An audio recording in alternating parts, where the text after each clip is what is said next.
The following is a presentation of WPIX Sports, winner of the Emmy Award for Outstanding Sports Coverage. Holy cow, what a shot, and that's going, This is New York Yankees baseball, live on the WB Channel 11. From Yankee Stadium in the Bronx, WPIX Sports presents New York Yankees baseball. Today, the Yankees face the Kansas City Royals. The starting pitchers for today's game are Kevin Appier for the Royals and Dwight Gooden for the Yankees. Hello, everybody. I'm Bobby Mercer along with Rick Cerone, and the Scooter will be along a little bit later on. Well, Rick Cerone, Bobby Mercer, and also the Scooter Phil Rizzuto participated in the 50th annual Old Timers game here at Yankee Stadium, and what a great day it was. And it started off as Rick Cerone was behind the plate. What did you do? Call a knockdown pitch on Joe Pepitone? And Pepe gets mad at me. I had nothing to do with that. There was something between him and Guidry. Well, look at Reggie Jackson. It's vintage old Reggie Jackson as Reggie.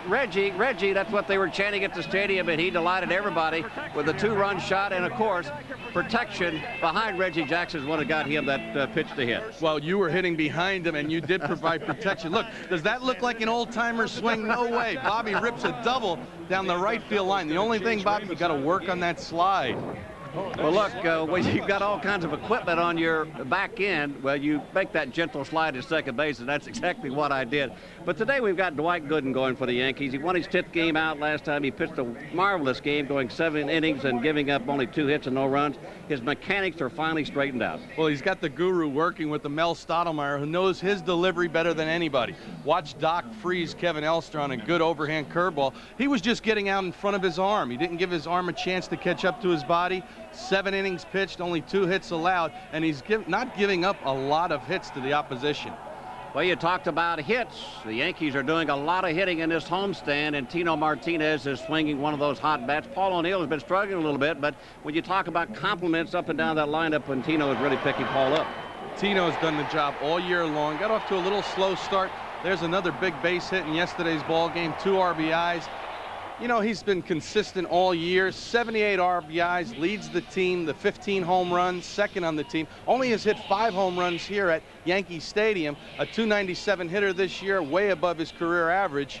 Before the game today, I had an opportunity to talk to Tino about the season and maybe coming in to replace Mattingly. Well, it was tough coming in at the beginning of the season. I was trying to impress the new fans and new coaches and new teammates, but I knew over a matter of time if I could just give myself to relax and with the lineup I'm hitting, get a chance to drive in a lot of runs and get some pitches to hit. Guys in front of me are getting on base, so it's a credit to them that I have a lot of RBIs, and the 11-game lead, we're comfortable with that right now, but we want to keep going. It keeps us coming to the ballpark every day, knowing that we have that lead and we want to build on it, so we try to come focused and build every day.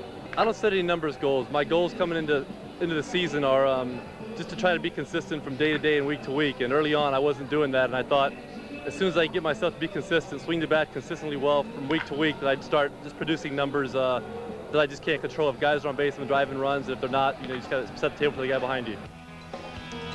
Well, stay with us. We're going to have Dwight Gooden, a good doctor, going up for his 11th win for the Yankees this afternoon against Kevin Appier for Kansas City. We'll have the starting lineup right after this. New York Yankees is brought to you by, there it is, New Miller Beer, the brand new beer from Miller with big flavor that goes down easy. And by the Money Store, where you can refinance your home and consolidate your bills with just one phone call. By Hertz, for business for pleasure. Nobody does it exactly like Hertz. And by Nobody Beats the Wiz, for state-of-the-art home electronics, computers, cameras, music, movies, and more. Nobody beats the Wiz. What a beautiful day, Scooter. Oh, this is unbelievable. And I tell you, you know what I enjoyed the most after we, sad to hear about Mickey and Mel, and it's great the way they gave them that great ovation. But I spent a lot of time with Derek Jeter down there. Mercer tried to get on me. He's saying that I've been saying that Jeter wasn't playing well, agitating, but he knows. And I'm telling you what. Oh, you had a nice conversation. What did you guys talk about? Great talk. I asked him, I said, how did a guy as big as you, look at there he is, he does everything comes natural to him. I said, where'd you learn that play throwing from your knees? He said, I used to practice it.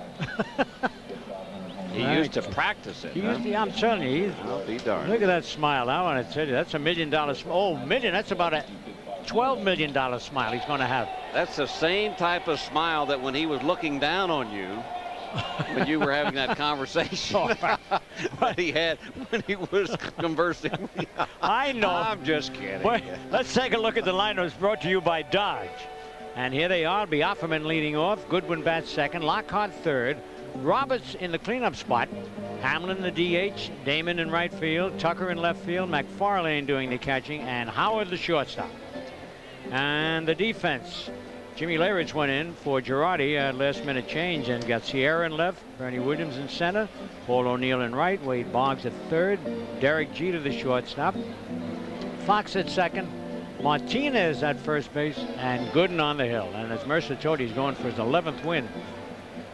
And that was another big thrill I got yesterday. Gooden walked by and said hello to me. Big smile. This guy really got a great smile. He and Jeter both. Great smile. Had on a real nice looking long jacket. Yeah. And they're both real nice young men. Really. And Gooden looking to go, looking to win his 11th game this afternoon here at the stadium. And it was mechanics that was causing him an awful lot of problems. Stottlemyre, Doc Gooden got together. They looked at some film, and they've now worked the mechanics out, obviously, after his last outing. Wonderful game, as he won his 10th ball game, and he'll be facing Jose Offerman leading off here in the top of the first inning for Kansas City. Jose, a speedster. They want to keep him off the base pass if they can. 277 hitter, 1 home run, 22 RBI. Look, trying to bunt his way on. Tough play for Boggs. You'll have to hurry. Got him. Nice play by Wade Boggs at third. Now that's one of the few times that Wade went to the glove, and you see it. It's almost the same amount of time as if you picked it up barehanded and you're a little sure of catching it. It's almost a great bunt, a little too hard. And Boggs was in on the edge of the grass, takes the glove to the ball, and an off-balance throw. They got him by half a step. Whoa, that was exciting. Never thought a bunt would be exciting, Mercer, did you? But you know what? I call that a bad play. And the reason I call it a bad play is because simply when you're bunting for a base hit, you either have to make it perfect or foul. You do not want to cause it to be coming out, and that's exactly what Jose Offerman did. I'm surprised he bunted because Boggs was right where he is now. Well, he certainly challenged him. There's no doubt about that. Tom Goodwin, the batter in the lineup that bats second for Kansas City. 1 ball, no strikes to Goodwin. 1 away here in the top of the first inning. Strike 1, that'll leave the count up at 1-1. Goodwin, that is, batting .288, 1 home run, and 27 RBIs. He's had a heck of a road trip for Kansas City. Breaking ball misses up high. Could be a little confusing with Goodwin and Gooden. Yeah, you can make a mistake. Goodwin has 45 stolen bases. He leads the American League. And it's a high fly ball, and that's just the right spot. You want Goodwin to start hitting the baseball. It's up in the air towards center field. 2 down. Here in the first. Exactly. That'll bring up Keith Lockhart. It is a bright, sunshiny day here at the stadium, and just a gorgeous day for baseball. See Bernie with the glasses, and now the players wear those sunglasses down all the time. And Lockhart sends one down the line. Left field, Ruben Sierra playing that way, and he makes the grab right on the warning track.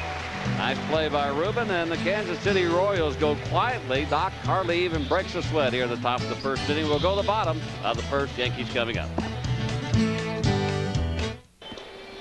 Well, back at the stadium, Bobby Mercer along with the Scooter, Phil Rizzuto, and immediately after the first inning, Scooter, Gooden in to have a little bit of a conversation with his guru, and that's Mel Stottlemyre, the pitching coach. Well, that's the second time Mel has straightened him out. Remember early on, after he lost 3 in a row? You know, it's an amazing thing how professional people, and it happens a lot to golfers, but also pitchers like that, when their mechanics are off, you don't even know it until you either have somebody look at you or you straighten it out through videotape, and that's what they did. Absolutely. All right, right now let's take a look at the lineups brought to you by Dodge. And it'll be Boggs leads it off. Bernie Williams batting second. Paul O'Neill third. Martinez in the cleanup spot, and Darryl Strawberry will be the DH again. Sierra batting in the 6th spot. Leyritz 7th. Jeter 8th, and Fox 9th. And the defense, Tucker, Goodwin, Damon in the outfield, Lockhart, Howard, Roberts, and Offerman in the infield, and McFarlane behind the plate. And Appier, Appier. There was talk that the Yankees were trying to get him, and all of a sudden you read where he signs a big contract with Kansas City. Well, he was the talk around baseball. Of course, the trading deadline coming up here on the 31st of this month. And we'll talk more about Appier, but there's Joe Girardi, who was in the original lineup and then was scratched right before the Yankees took the field. He is not feeling well. He's got a touch of the flu. He looks about like you did up in Boston. I don't think he looks. I never thought you were going to make it. Well, I didn't either. You really look bad. Oh, I tell you, that food poisoning is some kind of deal. You don't want to mess with that. Nope. Wade Boggs leading off for the Yankees. Ball 1 to Boggsy. High fly ball deep in the left field. Going back is Tucker with plenty of speed as he runs it down. Boggs hit it well. Right to the edge of the warning track in left field. 1 gone. That would have been another double in Fenway if he stayed up there. Yeah, that's true. Oh, man, he hit that good. That Tucker can move. Well, we talked a little bit about Appier as we take one more look at Boggs, but Appier was the talk around baseball, and everybody was converging on Kansas City wanting to trade for a guy such as Kevin Appier, give a club a quality starter, but he signs a 3-year contract and puts a 1-year no trade clause in that contract, so he's not going anywhere, at least for another year for Kansas City. Bernie Williams batting .314, 20 home runs, 68 RBIs, 1 gone here in the bottom of the first inning, no score.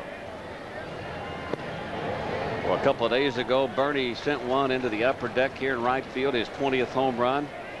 And I mean, it was all the way back up into the the third deck, all the way back up along the railing where the people walk. It was one of those no doubters, and that 2-0 pitch is in there for a called strike. Paul O'Neill on deck for the Yankees.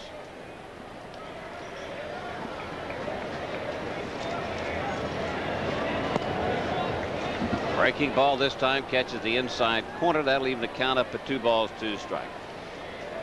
Appier with a good fastball, a good slider, and he's also got that split-fingered fastball that he throws. You saw the slider in on the hands of Bernie for that call strike. And he's got good control. Strikes out a lot of guys. He's what you call quality. Ooh, good move. Yes, he did. Got to be quick up there.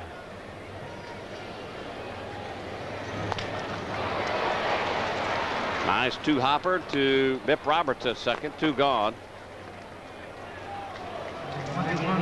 Appier is one of those guys that has that good stuff and good command, and he also has deception as he got Bernie out in front on that pitch. Yep. Caused him to pull the ball the right side. I bet he throws a heavy ball too, the way he lets throws it a go. heavy fastball that sort of tends to run in on the right-handed hitters. And of course that forkball. Paul O'Neill steps in with 2 gone. And the first pitch obviously trying to establish that fastball inside on a left-handed hitter. O'Neill has been struggling with the bat. His average now down to .307.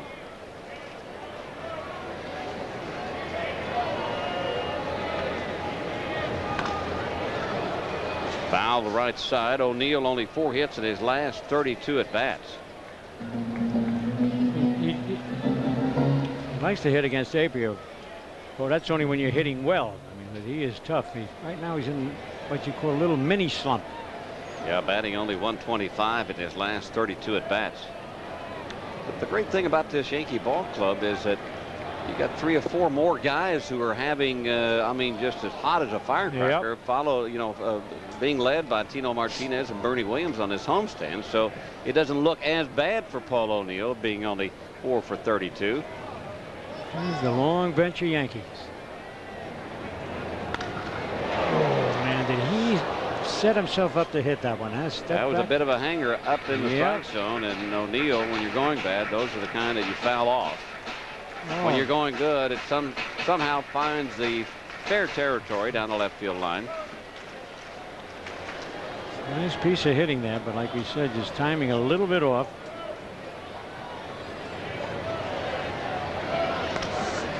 Another foul left side. What a beautiful day it is here at the stadium, and what a beautiful day it was yesterday here at the stadium. 50th annual Old Timers game. Joe D and Reggie.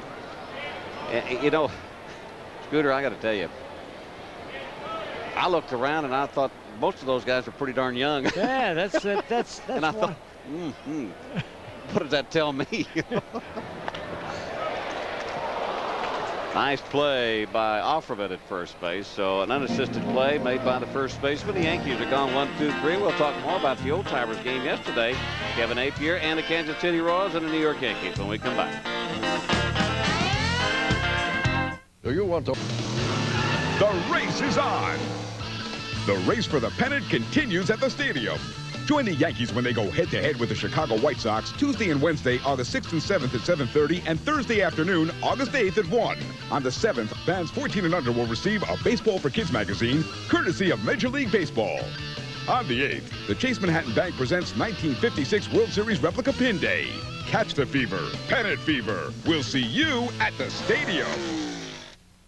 No matter where you travel this summer, you'll be seeing some interesting sights, like new Dodge cars and trucks, because Dodge's popularity is rising faster than any other American car and truck line. And now that you can buy a Caravan for $0 down and make 0 payments for 90 days, the demand for Dodge Caravans is sure to increase even more. So hurry to the Dodge Summer Clearance and get the whole picture. See the friendly Dodge dealer near you. I bought this toaster, and I bought this blender. Also bought this exercise machine, many pairs of shoes. And I got new brakes and new shocks. All this thanks to Bingo.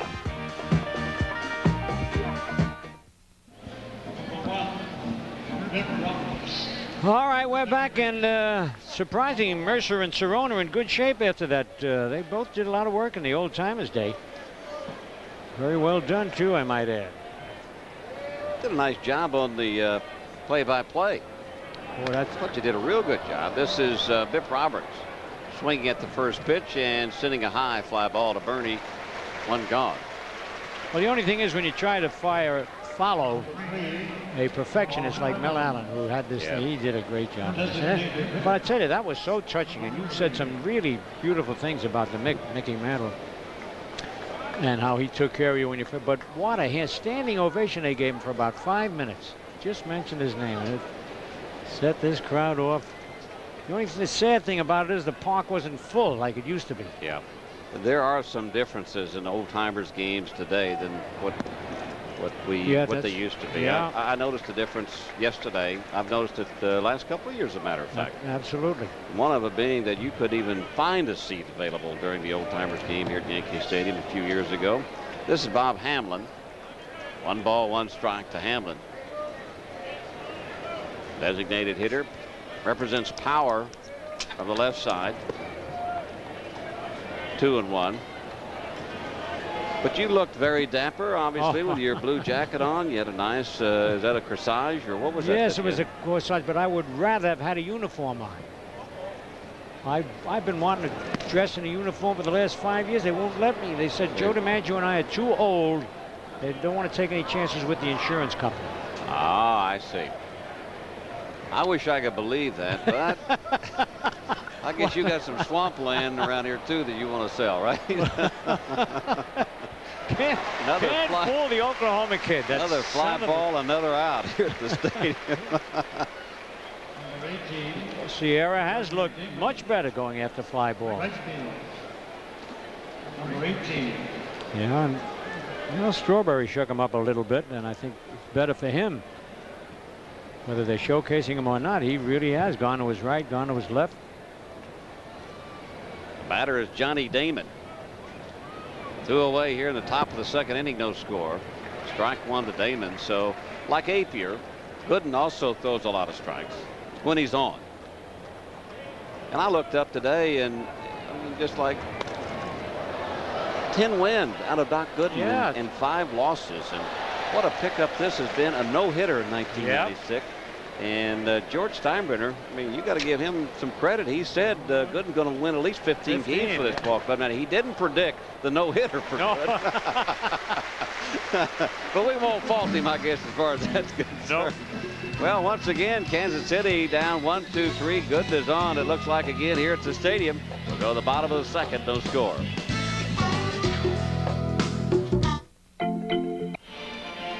Toyota now presents this date in baseball history. And on this date in 1991, Dennis Martinez pitched the 15th perfect game in Major League history as the Montreal Expos beat Los Angeles 2-0 at Dodger Stadium. Dennis Martinez, who has done so much for his country, Nicaragua. United States is country now, but where he was born and brought up. El Presidente, that's what they call him. All right, Mercer. He's not the winningest pitcher, though, from Nicaragua, is he? Juan Marichal. Juan Marichal. Tino Martinez leads it off for the Yankees here in the bottom of the second inning. And Tino now, with his average up to 297, he's got 15 home runs, 78 RBIs, which leads the Yankees. And Tino is 10 for his last 22. And that equates to a .455 batting average. But more importantly for the Yankees, he has driven in 10 runs on his homestand. I tell you, had a big smile all day. Last couple of days is Chris Chambliss, the batting man. Yeah. Well, Tino obviously more comfortable now with his role with the New York Yankees and not pressing as much. 2 balls and a strike now to Martinez. Well, you knew he was going to press early in the season because he knew the stigma would. You know, where was Mattingly yesterday? I thought maybe he would show up. I thought so too. Because you're an old timer the minute you turn that uniform in. Yeah. Maybe he hasn't turned it in yet. Oh, hey, we get some speculation going here. Get a story, one of these writers. I would doubt it very seriously, but I was a little surprised he wasn't here yesterday. Just got underneath it, fouls it back and out of play. Good swing by Martinez. He'll be followed by Strawberry and then Sierra. Because we've talked so many times about that black chalk they put underneath their eyes to cut down the glare, but you can see that Tino is still squinting just a bit. And the catcher turned around, looked up, he never saw the ball. Napier tries to run one away down, and it misses 3-2 now. So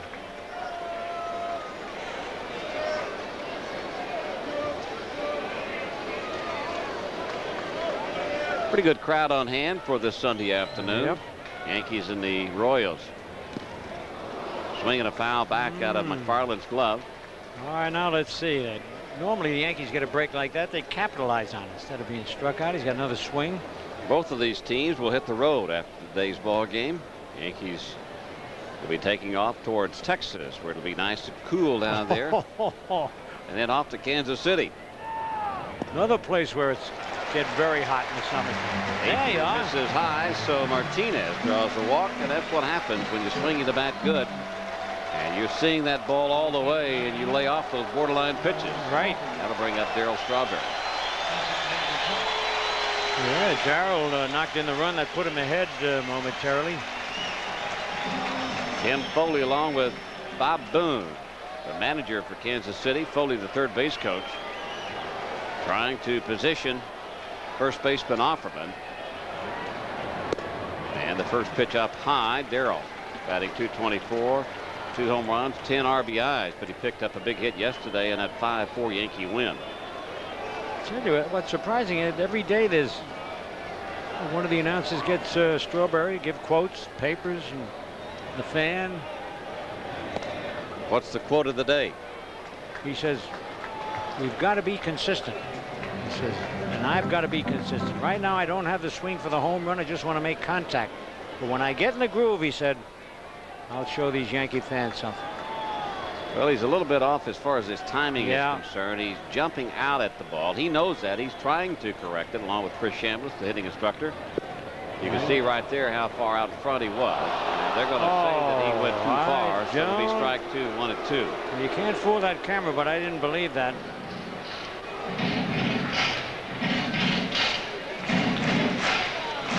Boy, that is close.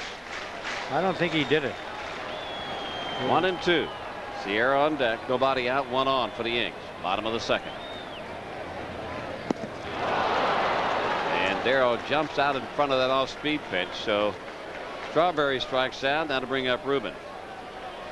Well, he did have him fooled here. That would have been a hanger if he had stayed back, as you said, Mercer. You know what? You know, it's one of those swing thoughts or keys that sometimes you can tell a hitter, make the ball come to you. You know, you don't react to the ball just out of the pitcher's hand. Make the ball come to you, and then you react to it. That's what Darrell's trying to do, but it's easier said than done, as you well know, Scooter. Well, who are the guys that take that step and keep the bat back all the time? We've got a couple of them on his club. Well, Ruben is one that normally swings at the first pitch in right field. Down the right field line. Martinez will round second. He'll go to third, and a stand-up one-out double by Ruben Sierra. I guess a double. I don't know if Offerman even saw that baseball. It didn't look like he did. Woo! Boy, mercy. We'll wait and see there. Oh, they put a hit up already. All right. I'll go for it, and so will Ruben. Yep. And Ruben did a good job of running the bases. He didn't hesitate. Ruben doesn't hesitate on anything. If he's got a bat in his hand, he's swinging. If it's close.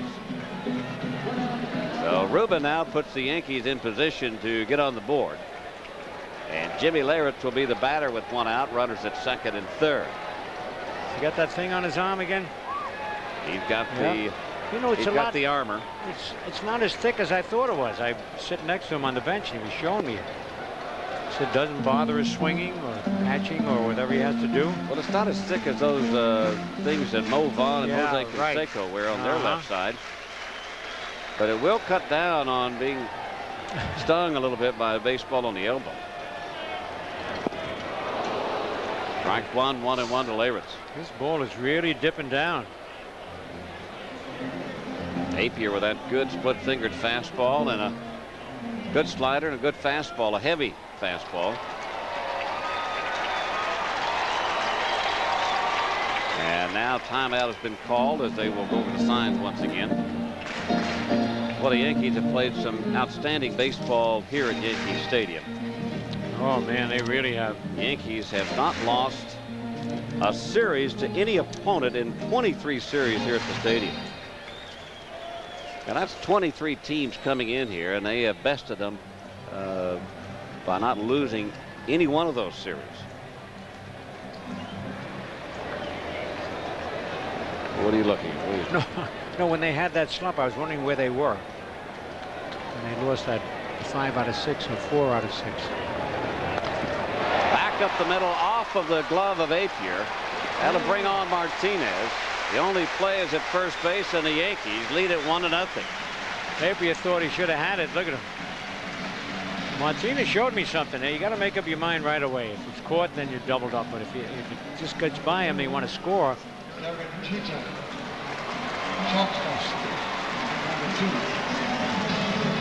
Well, what's the third base coach tell you, Scooter, when you've got the infield back, runners at second and third? You go on a ground ball, but hold up. That's right, on a fly ball. On a fly ball.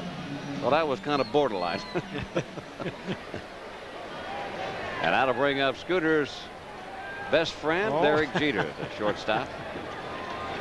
296 hitter, Scooter. Can you believe that? 5 home runs, 44 RBIs, and he's just beginning. Yep. And I knew he was a good hitter. I never thought he'd be this close to 300. At one time, he was down about 260. And You've been talking about him since the get-go, too. Yep. He has fit nicely into this Yankee ball club. And you know, we talk about the ball club and certain aspects of it, but what a void this young man has filled for the Yankees on the left side of this infield. Absolutely. Comes to play every day. Look at this. And he slashes one, but foul. What if? Let's just, you know, it's always what if. Uh-oh. Well, let's take a look at this. Rookie seasons. 113 in the rookie year. Yeah, look at Scooter. Yeah. All right. Not too shabby. Not old too shabby. Scooter. Wait. Holy cow. Unbelievable. I can't believe it. You got all my Take it over, Scooter. Take it. I can't. I'm going to take that home with me, that stat. I couldn't believe that. Whoa. Don't get hit. Oh, I tell you what, Michael Cooney and our graphics coordinator, Audrey DeWeiss, came up with that.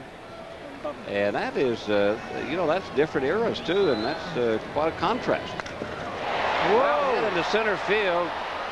Goodwin broke in just a moment, and he almost misjudges it. And with his great speed, he's able to run it down, but it darn near got away from him. That would have been at least 2 more runs for the Yankees.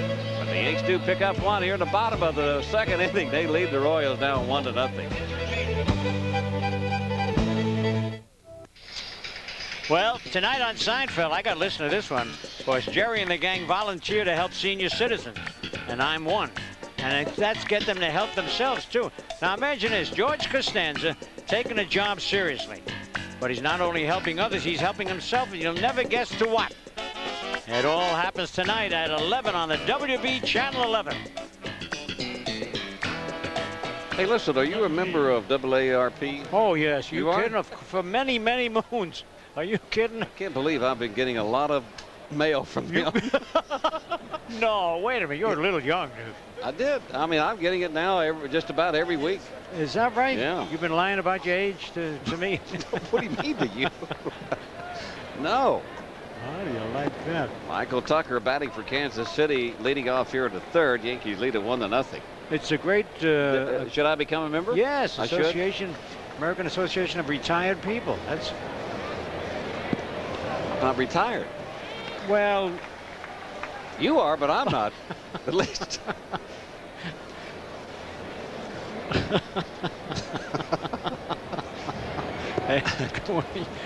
Director wants to know if we get paid for doing what we do here. Hey, listen, Scooter. Jeff and Gina Kunji had a new baby girl a couple of days ago. Emily Rose. Oh, pretty name. Congratulations to them. High fly ball Wow. for your buddy at shortstop, and he's fighting the sun. Boy. And he makes the play. Does he have his glasses? No, he doesn't have any glasses. Oh, I might have to have a little talk with that young man. That'll be next Old Timers Day on the 51st anniversary of Old Timers Day. Scooter will bring that up to Jeter. I think I'm going to get down more often. Oh, I don't think so. I don't think so. Why don't you just write him a note and I'll give it to him, okay? Okay. Mike McFarland batting with 1 down here in the 2nd. Check that to 3rd. 268 hitter, 12 home runs, 29 RBIs. And he struck out a couple of times yesterday for Kansas City in crucial situations. And this time he's thrown out by Jeter. 2 gone here No, in the that's 3rd. the first time I saw Jeter get the ball and look at it. He usually gets rid of it right away, but all right, he's getting more and more confidence. What was that, Mike? Yeah, will you look at this? That's from a league of their own. You see that, the women's baseball team? yeah. No, wait a minute. That looks like Mercer on the left and Bloomberg on the right. Oh, you were cute, Mercer. Oh, Bobby thank Ray. you No, so Bobby Ray much. fit you perfectly there. Oh, man. He is. Now, I saw Bloomberg yesterday, and his hair didn't quite look like that yesterday. No, you look darling.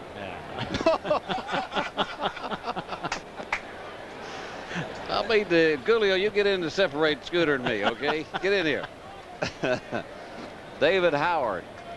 2 balls, no strikes to Howard, batting 9th in the Royal lineup. And a 2-out base hit to right field for the switch hitting shortstop. Kansas City has their first hit in the game. He retired 8 in a row. Looked like another no-hitter in the making. Off the end of the bat, too, but he got in the right spot. Just a little note to pass on, Scooter, is Melito Perez was scheduled to start for Columbus today in his rehabilitation process. And he was scratched from that start today because of stiffness in his elbow. So I guess during his warm-up tosses, his elbow stiffened up on him. So he's been scratched, and they'll do it on Tuesday.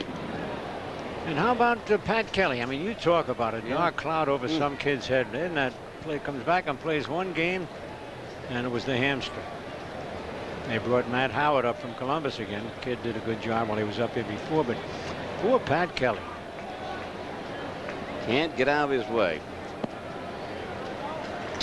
Strike 1 to Offerman, who is 0 for 1. Yeah, some guys, they have those gorgeous bodies, and they just can't stay off the disabled list. They seem to find a way to hurt themselves. Maybe they have too many muscles. I don't know what it is. No, exactly. But I think it's just one of those things that you can't explain. Well, that's true. You'll see some guys that have the worst bodies in the world, and they never get hurt. They never pull a muscle. That's right. And then you see those guys that look like Adonises, and next thing you know, they're hurt most of the time. I'm not saying that's what's wrong with Pat Kelly, but he has really been snake bit as far as the DL is concerned. Now they're striked with a breaking ball. Now it's no balls, 2 strikes, 2 away to Offerman here in the third. Yankees in front 1-0. Looks a little like Bernie Williams there. Who's that? This guy.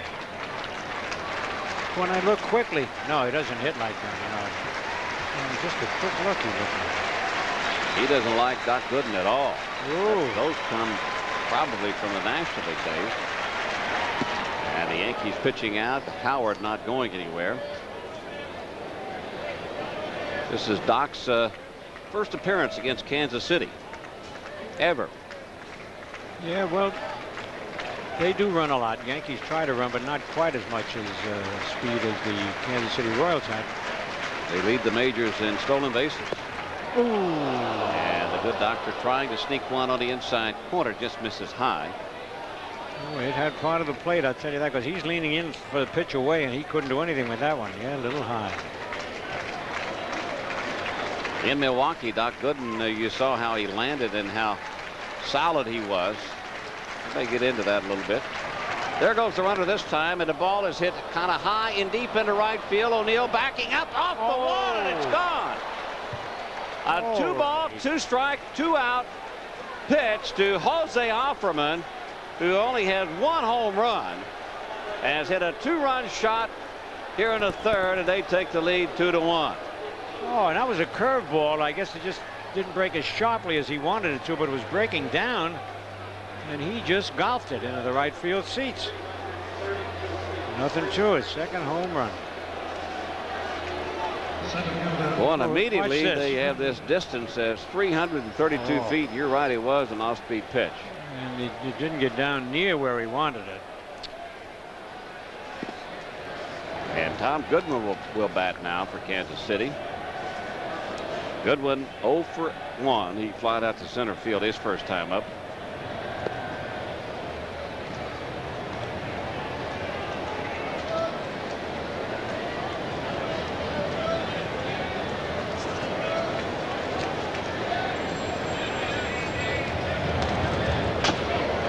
One ball, 2 strikes. On that home run, Howard didn't know that. David Howard, that is, who was on first, didn't know it was a home run. But watch him dig. Yeah, that's the best thing to do. He took one quick look, and he is digging. He's digging. Round third. Now he just realizes. Well, when you got a guy that doesn't hit many home runs, when you take off, you've got to presume that it's probably not going to make it out of the ballpark. But it did that time. This will be a tough play. Martinez to Gooden, and did he beat him? No, he didn't. You know, that's one thing that Gino has done in this homestand is go a little too far. It was Johnny Mize used to put a line, and he would never cross that line to go to his right. Would have been a very easy play for Fox. You're talking about kind of where the edge of the grass is. He had. Are you talking about Johnny Mize, the big cat? The big cat. Putting kind of a line where kind of where the cutout is on the grass there, and he wouldn't cross that, right? Yeah, that's right. So he could always get back to first base.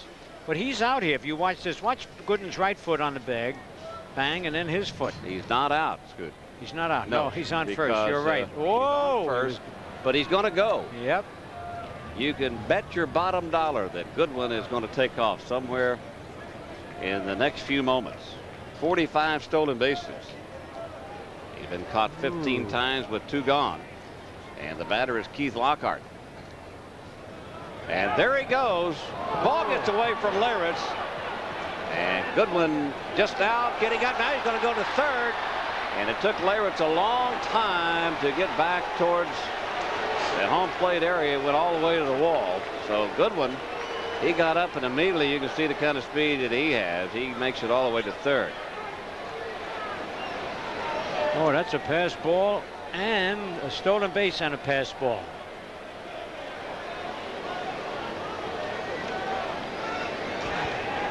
Stolen base, pass ball.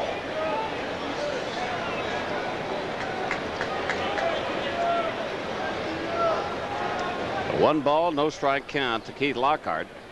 Runner on at third now for Kansas City with 2 down. And that pitch fouled back and out of play.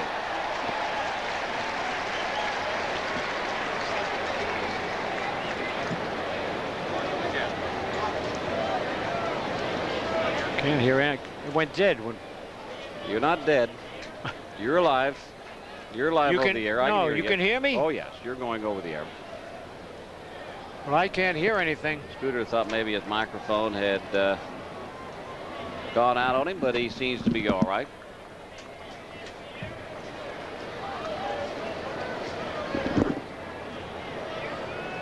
Two balls and a strike to Lockhart. Top the third, 1 away. 2 away, that is. And this should do it for Kansas City. As Paul O'Neill puts it away, but Jose Offerman with his second home run here in 1996 in the 3rd inning and put the Kansas City Royals in the lead 2-1.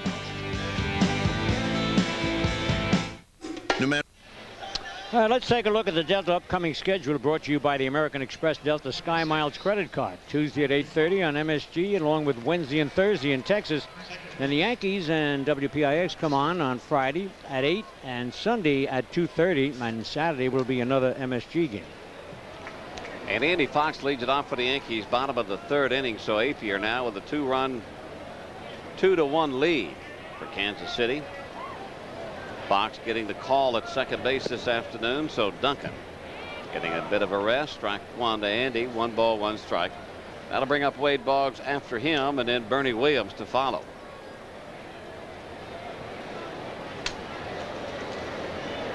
Andy, he had a hot streak there for a while, but then he got to where he wasn't playing every day. And a little looper down the left field line and moving back in foul territory, and Lockhart to make the play. 1 gone. Well, the Yankees possibly could pull off a deal between now and the trading deadline before you have to have waivers. You know, the Yankees have been talking about maybe coming up with a 5th starter. I don't know that that's the most important thing that they're looking for now. I understand that the Yankees would be looking for a backup shortstop and maybe another left-hander out of the bullpen. To spell Jeter a little bit. Really, there's nobody to play shortstop if something happens to Jeter. You're absolutely right. Boy, he comes out day after day, and thank heavens he's been durable. Yep.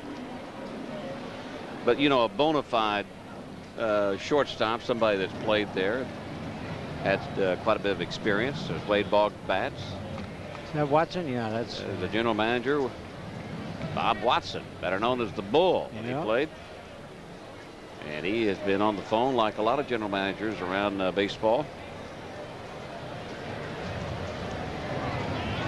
But I think the Yankees are pretty satisfied with their starting pitching, especially with this 11-game lead. And I don't know if this setback to Melito will have anything to do with it, but they would like to come up with a shortstop, maybe another left-hander out of the bullpen, and possibly a right-handed power bat. Besides the shortstop? Besides all of that. Well, how's Fernandez doing? Is he anywhere near getting ready to play? I don't think he's not that far away, but I don't think he's that close either. 3 balls and a strike to Boggs. Right-handed power. Really, if you take a look at the Yankee lineup, besides Girardi now, Mariano Duncan. But if Mariano's playing today, as Boggs has thrown out, if Mariano's playing today, there's only 1 right-handed back to come off the Yankee bench. Who's that? Well, I'm just saying, if Mariano would be Girardi, who is actually sitting out because of the flu. But 2 gone here at the bottom of the 3rd. And that'll bring up Bernie. Are you going to Kansas City? No. You're not. Okay. Nope. Up high to Bernie. Bernie batting .313, 20 home runs, 68 RBIs, grounded out in his first trip. So he's 0 for 1. Hey, the Rushes, Tom and Colleen Rush, celebrating their 10th year wedding anniversary. Thank you. A lot of them like to celebrate their anniversary at the ballpark, you know? Yes, I know that. It's a great place to celebrate, too.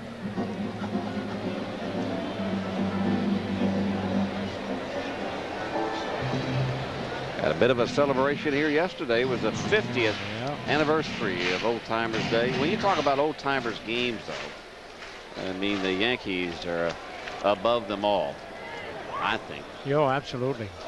You know, it used to be great when they bring in like the Red Sox, the old Red Sox and the old Yankees who played in the same era, and then it'd really be a dogfight.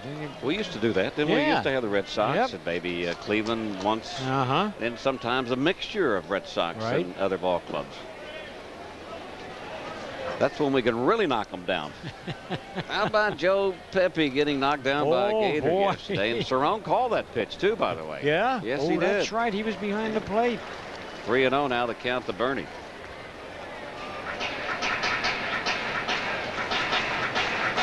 Bernie has a bit of a problem with Kevin Apier over his career so far. He has a chance to turn that around. Bernie was taking all the way, and it's down low, ball 4, so the only other walk that Apier gave up was to Tino Martinez leading off in the second. He came around to score.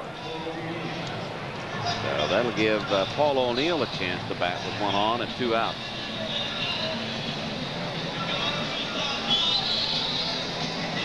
By the way, let me say, when I mentioned birthdays, the Yankees do a little bit of damage. So Jason Mend is going to have a birthday on July the 30th. He thought I'd be in Texas with the team, but unfortunately I'll be here, Jason. So I wish you a happy birthday today. He's from Wayne, New Jersey. We don't do a game in Texas this time around.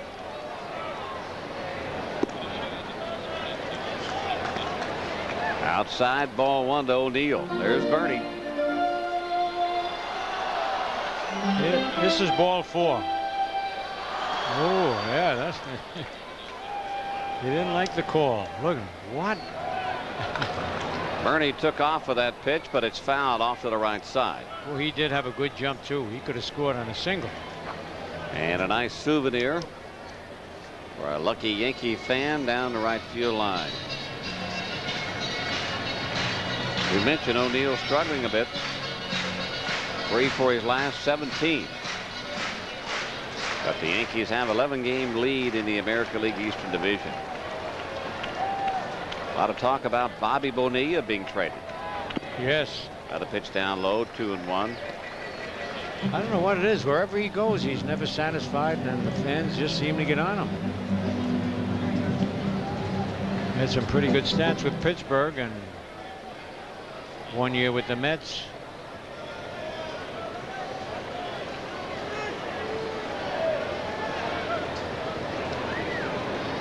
He had who behind him? Well, he had Barry Bonds that hit behind Bobby Bull when they were with Pittsburgh. That's right, too. Just like when I was backing up Reggie yesterday when he went deep. You got to have that that fear in the guy that hits behind him so he can protect that player in front of him. What are you laughing at? Huh? No, you're absolutely right. But I was just thinking, if they ever saw a picture of you and Bloomberg with their hair like that, they wouldn't be afraid of you. You could rush up to pitch to you. They'd probably pitch underhanded, right? There goes Bernie, and the pitch once again is fouled back and out of place. If O'Neill was on his game, he'd have drilled that to left field. It was a hanging breaking pitch. Yep. He knows it. And Bernie picked the right pitch to go on, too, with that off-speed pitch. Look at that hanger right there. Whoa. He was just off a little bit out in front. Oh, that's the difference, too, when you're off. Those don't ever go by when you're on. Nope. Now the pitch foul back and out of play. The count remains 2-2 with two-way. He does like the ball down low, right where he swung at that last one.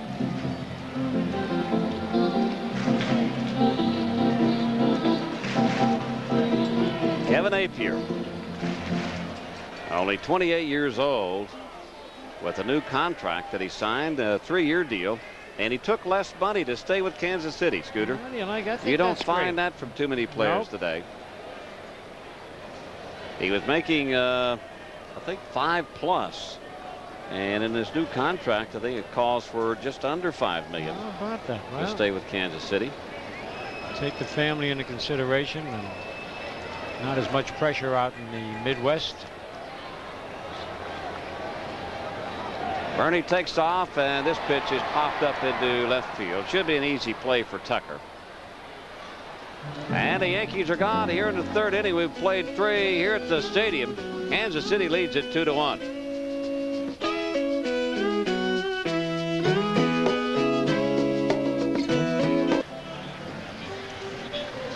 Welcome back to Yankee Stadium. Scooter. Yes. Yankees down 2-1. I don't like that, but they've been coming back all year long. And it's good to see you. And look at here. That's going to be August 25th when they have the new. That's the ball they're going to give out? No, that's the ball I believe they're going to be playing with these baseballs. Oh, that's terrific. And that's something. Yeah, only the second time they're going to use a different ball. I guess last year, September 5th. Yeah, for Cal Ripken. Yeah. Oh, gee, that's great. And also they're going to put a monument out in where the other monuments are, behind the fence out in left center field. Is that to go along with Miller Huggins? Ruth and Garrett. Right. There you look at Monument Park. Isn't that something? And a bouncer back. Oh, barehanded. How do you like that? I mean, he wasn't hit hard, but he's still taking a chance. He's got big hands, though. I shook hands with him yesterday. How do you like that with Dwight Gooden? Got a big kick out of that. Look at that. One You away. talk about the big hands. Yeah, he did. He went after it with the bare hand instead of using the glove and got away with it. Yep. And we owe an apology. To whom? Well, remember the other day we talked about Willie's son in the dugout. Willie Randolph said it was actually Doc Gooden's son in the dugout. Oh, well, that was your fault, Sharon. That was my fault. I asked you who it was, and you told me. I mean, think I would Michael take the blame. Cooney. Michael Cooney was the one that told us. Oh, wait, that's your. But you're right. Andre, Willie's son is a lot older. He's 15 years old, so that's Doc's son that was in. Okay, well, we don't want to get Doc mad or his son. Actually, Gretchen, Willie's wife, said, "Hey, Rick, you know Andre. Our youngest is big." I said, I know. I messed up. All right, Hamlin the batter, and he goes after a high pitch, pops it up high. Boggs near the, and he's going to get it. Well played there. Boy, he played that perfectly. Reached that right hand out, saw how close he was to the photographer's booth, and just put it away. 2 easy outs here in the top of the fourth. You see, he gets to the photographer's booth, and he gets there first. He wants to see where it is. Now he realizes the ball is going to be on the playing field. He has time to make the catch. That's good, though. He got there first. Yep. Same thing with an outfielder. Get to the outfield wall right as fast as you can so you're in position to catch the ball. You know, the only ones who don't have a wall or a railing, the catchers when they get near those dugouts. Holy cow, you guys got to be careful. Yesterday, was a big example. Girardi almost fell right into the. I didn't understand that play yesterday. Why didn't he just take one step, go down in the dugout, and catch the ball? Or else Tino had a better shot at it. Yeah, I think Tino did have a better shot at that pop-up. So, yeah, but it is dangerous for catches. I mean, most of the times the opposing team helps. Another pop-up. What an easy inning. Whoop. Boggs battling the sun and makes the catch. They were the shortest 3 outs in history. And at the end of 3.5, it's the Royals 2 and the Yankees 1. You want to. New York Yankees baseball is brought to you by the new Dodge. See your local Dodge dealer today. Well, you know, it's a beautiful day. And I happened to notice when I wasn't on before, I saw you guys talk about Jeter and Rizzuto. 1941. Look at that, 315. After 113 games. I finished over 300 my rookie year, and I was Rookie of the Year. And Jeter's going to be Rookie of the Year, and he's going to be at 300. You watch, he's right close to it now. And the hits, well, let's see, I got a few more hits, but he's got the long ball and RBIs. More home run power. Oh, yeah. He definitely couldn't bunt like you. No, but he's not a bad bunter, considering how others gun. All right, Chino the batter. He walked his first time up. Yankees need a run. And you got to get this Appier. I don't think he throws a straight ball, do you? He's got, his delivery makes him so effective. Yep. You see, I mean, Chino. Scooter, you see how he falls off? He throws that front shoulder at you as a hitter. And a left-hand hitter, the natural tendency is to pull off the ball. Yeah. Ripped a base hit to right field. Whoa, yes, it's a base hit. Caught it on a hop. If he had not hesitated, he'd have robbed Chino of a base hit. But it's a line single, a sinking line single to right field. Gets the sinker up over the middle of the plate, and Martinez just hammers this ball. And I talked about Apier's motion. Now watch that front shoulder. Look at it, it's real unorthodox. Look at how it flies open. And then the leg comes over, a little bit like Gossage. A lot like Gossage. But right. what happens, the shoulder comes out and then the arm drags behind it. All right.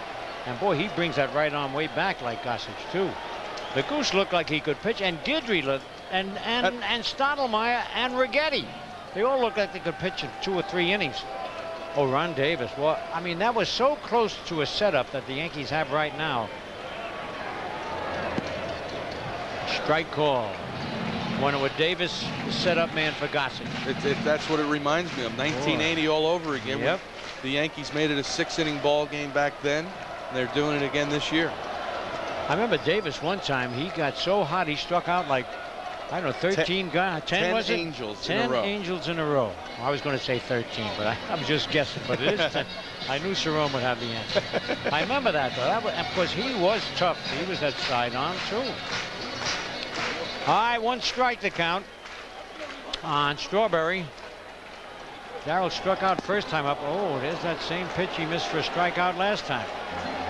Darrell's in a little bit of a funk right now. He can't stay back on his back foot. He's striding a little bit too early. You know what happened? He's starting to cheat on the fastball. Yeah. You don't have to do that. Just have confidence in your ability. And he can get that bat around. He doesn't have to cheat on that. But what I noticed on the time he struck out on that last pitch, he was kind of swinging down, and his natural swings to go up a little bit. I think what happens when you get out in front of the baseball, the bat drags. Uh-huh. All right. He got him on a high fastball. Second time Darrell has struck out.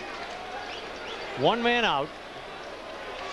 And now, you know, he struck him out on the breaking ball the first time. He goes up the ladder and just throws the fastball right by him. Let's see if we can see from the side angle. See how he's already committed. Yeah. Oh, and now the ball's by. Yeah, the ball was by him. Yep.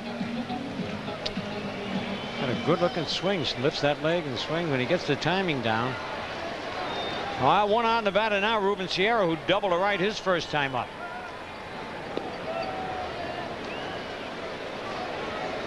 Okay. All right.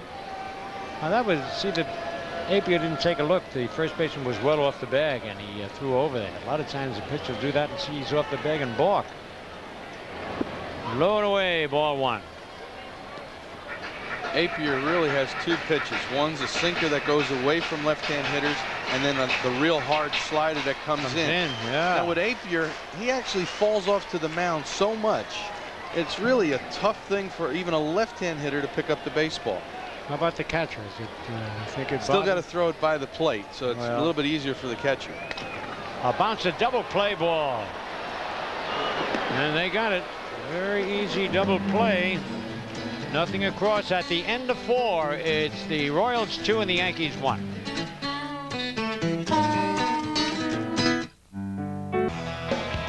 New York Yankees baseball is brought to you by Nobody Beats the Wiz. For state-of-the-art home electronics, computers, cameras, music, movies, and more, Nobody Beats the Wiz. Oh, we got to watch this. This was exciting yesterday. Rick Cerrone is going to be the batter. Oh, no. Look at how young he looks. And Mercer at second. Oh. You know, I don't understand. Wait a minute. That ball's hit at least 120 feet. I don't understand. Every time I think your daughter just left. I don't understand. Every time I came up to hit, the wind started galing in from left. That ball just didn't carry to left. And there's a base hit to center field by Michael Tucker. We had some fun. We had some fun yesterday. That was my first old timers game. I tell you, Cerrone, you did very well. Very well. You showed your talent off very well. I was surprised you're not stiff or aching a little bit. Just a little bit. Yeah. But you can't complain. Nope. Catchers never complain anyway. They shake it off. They got black and blue marks. All right, here's McFarland, who bounced to short his first time up. That was the 4th hit off Doc Gooden.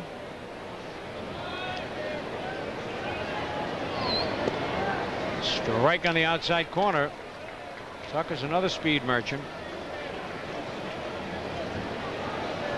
Yeah, they force the action. If you're the Royals, they like to steal bases. They put the pressure on you. They play a very similar game that the Yankees play. That's right. Manufacture runs. All right, he's leaning away, and he'll go back slowly, but then he jumped back. They always talk about a good lead is one where you have to take one step and a dive to get back to the base. That's just what he did. You're right. Mitchell Page, the first base coach, pretty good base stealer in his own right. Low 1-1. It's beautiful. Yesterday was a beautiful day. Today is a beautiful day. Baseball weather. Yep.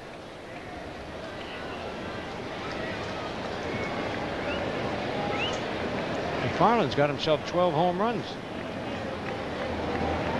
Bounce to the third. Boggs has it. They go to second. They get the fourth play and almost a double play. Holy cow. And Fox got creamed on it. He held his ground. A great play by Wade Boggs. And he turned the opposite way. I thought that was a great play. The Gold Glover, and Fox really got creamed at second base, but he hung in there, Cerrone. Stayed right there at second base. The only reason this is close, here you see the breaking ball. Boggs goes down to his knees, does the 360, and look at right on the mark. Fox stayed right there, didn't give ground. That's that's how you get hurt. That's called a rolling block tag. You see that he slides and then comes up with his shoulder. Let me ask you something. Did he touch first base? Let me ask you something. He used that bag actually as like a support against him. So in other words, the bag was in between him and the runner. Actually protected Fox really a little bit. A little bit. Yeah, he hit the bag and slowed him down. But that rolling blocks can really hurt a shortstop or second baseman. There's a strike to David Howard. Didn't you talk about Johnny Pesky one day? Gave you a little rolling block? Really, man, I'm telling you, I was almost out of action, but I took a while to get the wind back and hope nothing broken or anything. But John was a hard bunt attempt, and it's going to be a base hit. No, it's not. Great play by Gooden and Tino Mutt. Now that's a tough play for the first baseman. The runner's got him blocked and it's coming at his head. A lot of times they jump away and the ball goes down to right field. But that had backspin. I didn't think he had a chance. Watch the English on this, Cerrone. It almost looked like one of your little soft wedges. Oh, yeah, yours. But we talked about Doc not using the glove the other time. This time he had to use the bare hand. Yep. But what you talked about, look at that. Look at that, bites and spins backwards. Yes, it does. Like one of Boy, your he's got a big hand. pitching wedges. No. Good. But you play. talked about the base runner coming in the line. Yes. That is a tough play. Now they don't have to give him a sacrifice on it. They could, and maybe they should, but he was doing it to beat out the. We'll wait and see what Red Foley has to say. I already put down a 1-3. He was bunting for a base hit, no sacrifice. But that's, you always score up here anyway. That's. Offerman hits. Really, Doc did not make a mistake to him. He hit a pretty good curveball out. That's right. And a ground ball. Fox throws him out, and they get out of the inning. Nothing across, and at the end of 4.5 now it's the Royals 2 and the Yankees 1. New York Yankees baseball is brought to you by Tri-State Ford. Your Ford dealer has 5 of the top 10 and counting bestsellers. So why aren't you driving a Ford? I finally found out what all the, every once in a while it shakes up here, the floor, and it's Cerrone with that. My son Scooter does the same thing when he's sitting pounding. And I didn't know what it was on. I just saw it now. I was trying to sign. That's a little habit. I got the little. No, that's all right. Don't change. Scoot, my son does it all the time. All right, Jimmy Leyritz now. 244, 4 homers, 27 RBIs. He bounced to second his first time up. Yankees trail 2-1 here in the bottom of the 5th. Foul out of play. Did you just pound your big leg down? Did you do it again, sir? No, I did not do it. It wasn't me that time. It was Big John. Big John on the side here. He and John Wayne. The thing I've noticed with Leyritz's stance right now, he's way away from the plate, really trying to dive into the ball. Yeah, that's right. Now you can get away with that if you just don't do it too early. Remember, he's experimenting right now. Look how far away from the plate he is.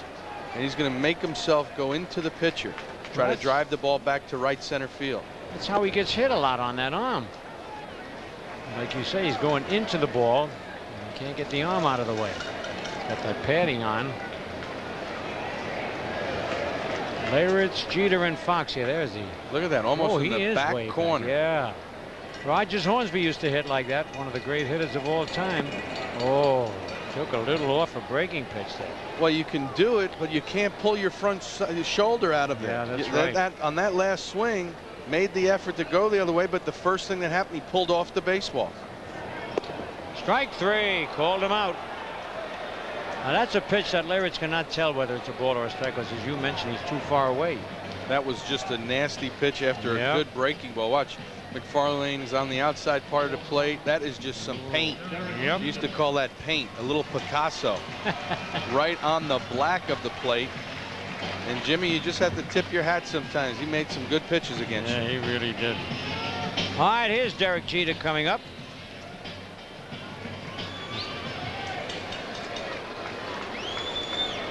Derek fly deep to center field his first time up. And there's another base hit. I tell you, they try to pitch him inside. It looks like he can handcuff him, but he's so quick getting that bat around. But I talk mostly about shortstops because it's You always do. But again, wait a look minute, at let me that. finish my statement. It's the most important spot on the team, on the field.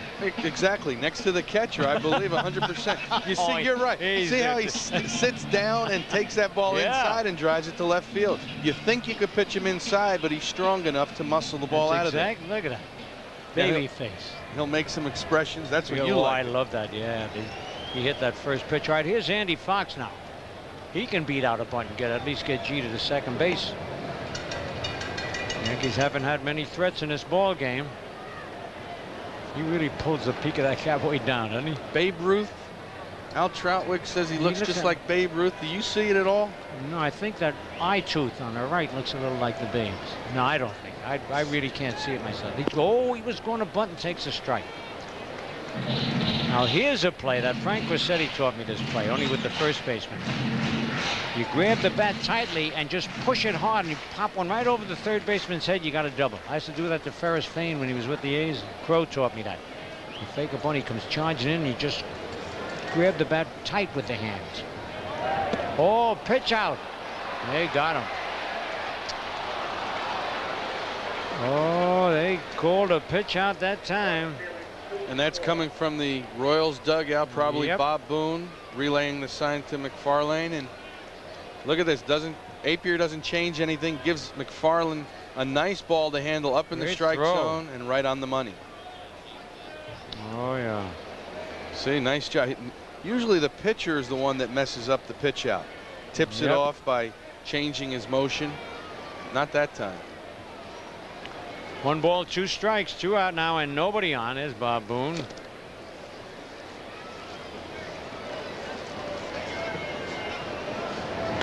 And look at this. Nope, it's not going to be far enough. That looked like Cerrone's drive yesterday.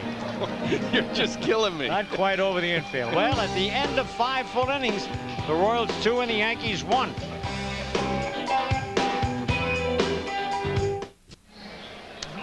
All right, the Tom Goodwin will lead it off here in the top of the 6th inning. The Royals leading 2-1. Royals with 2 runs and 4 hits. Yankees 1 run on 3 hits. And get these guys off the bases, and you're in pretty good shape.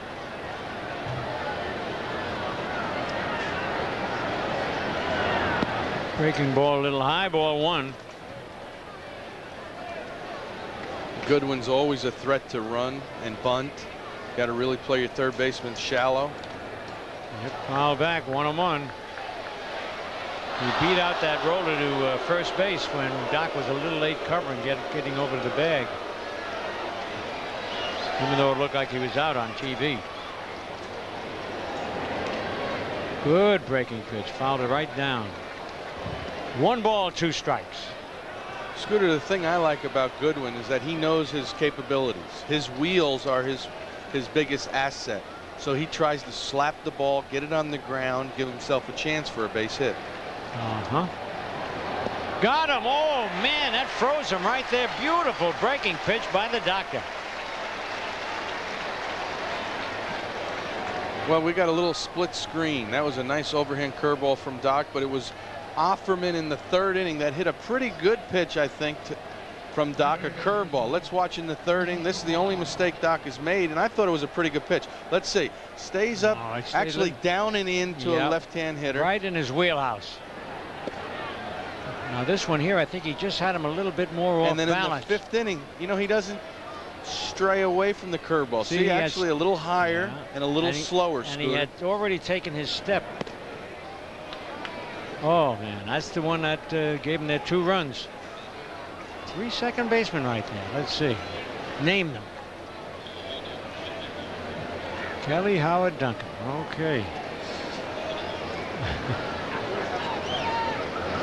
Strike. Nope, no strike. 3-0. How about Pat Kelly? Oh, 5 he snaked innings the other That's night. a shame. Pulls a hamstring. He said it was slight, but not taking any chances. There's a strike. 3-1. 1 out.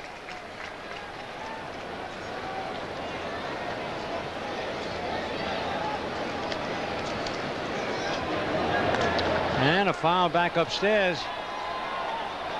Time now for today's trivia question. Can you name the only Yankee manager to win the pennant in his first 3 years at the helm? First 3 years at the helm. No, I'm not looking. Wait a minute. Rip to right center field, but O'Neill's going to get it. Sounded like he split the bat a little bit. 2 men are out. I can see the brain working. Yes, it is working. Say that again. Read the question again. The only Yankee with the manager that won his pennants in World Series in the first, there it is, win the pennant. He was here for Old Timers game.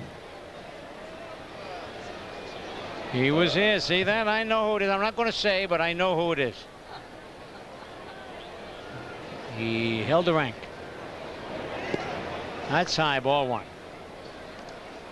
I can say what he was in the service. He was a Ranger. You know how tough the Rangers were?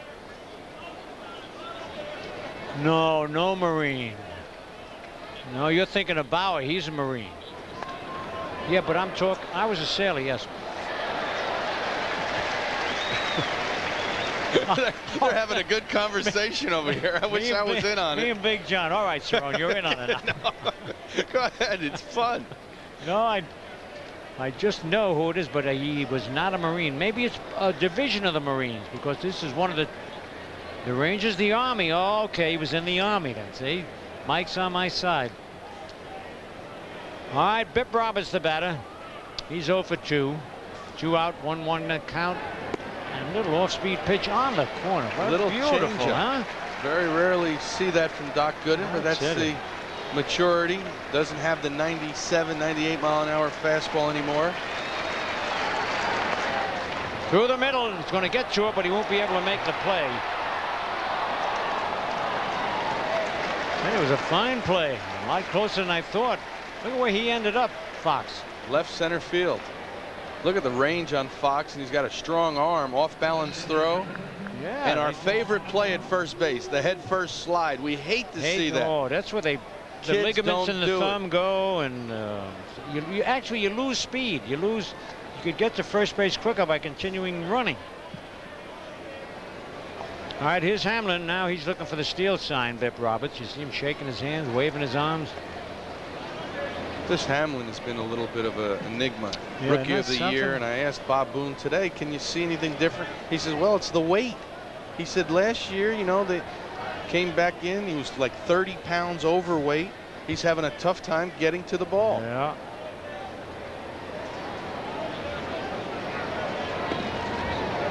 Oh, he was almost out on that play. He started to slide back and got stuck like in his knees. Chino put the tag on it.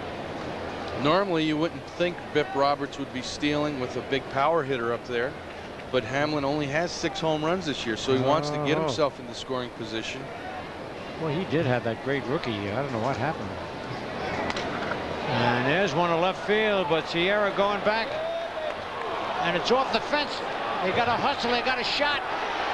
They got a shot, and they got him. What a throw by Jeter. Holy cow, I told you he can do everything. You got to give Sierra credit for playing that ball up the wall. But the throw by Jeter was unbelievable. Holy cow. We got to take it. Oh, we're going to take more looks when we come back. Look at this. Way.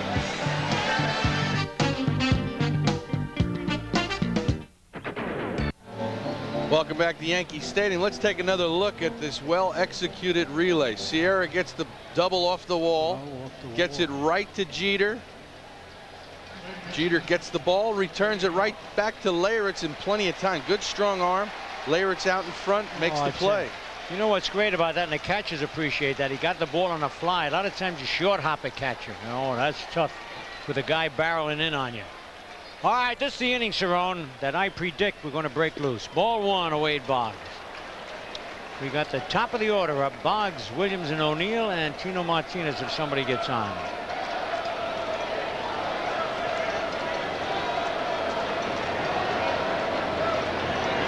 Ball two, 2-0. Lucello is 88 years old on August the 4th, but we will not be on the air, so I'll wish him a happy birthday right now. Sent in by John Vitale. Remember we had Dick Vitale on the other day? Strike one, 2-1.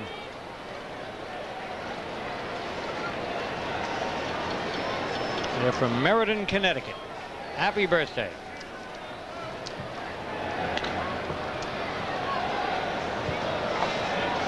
Nice play by the ball. Speaking about belated birthday, Susan Joyce of Manhattan having a birthday. A little belated. We missed it. Hate to miss birthdays. See that? He nonchalanted that ball, right? The kid. Nice play. All right, 2 balls, 2 strikes to count. Foul back out of play. Oh, somebody in the luxury suites missed it with the net. They get booed. Talked to Boggs before the ball game there. He dropped it. He booted it. Yeah. He's trying to be nonchalant about it, right? Ball 3, 3-2. Hey, we got this kid, a sophomore at Seton Hall University, Cerrone, Steve Birch. He wants me to announce the celebration of his great-grandfather, George Robb's 100th birthday on July 27th. He creamed it. Is it enough? No, not quite. Son of a gun. Oh. Looked like he had hit one, and it just died out on the track. 1 away. New York Yankees baseball is brought to you by Mazda. Experience cars and trucks built with a passion for the road. I thought Boggs had that ball. I did too when close. he hit it. Just want to go back to that great-grandfather of Steve Birch's, George Robb, 100 years old on July 27th. He attributes his longevity to hard work. Big Yankee fan. 100 years old. I'm not too far away from that, sir. It's a little high. Ball 1 to Bernie. And hopefully you'll be right in the booth. Oh, I hope so. Broadcasting Yankee games. I want to be the oldest living Yankee one day.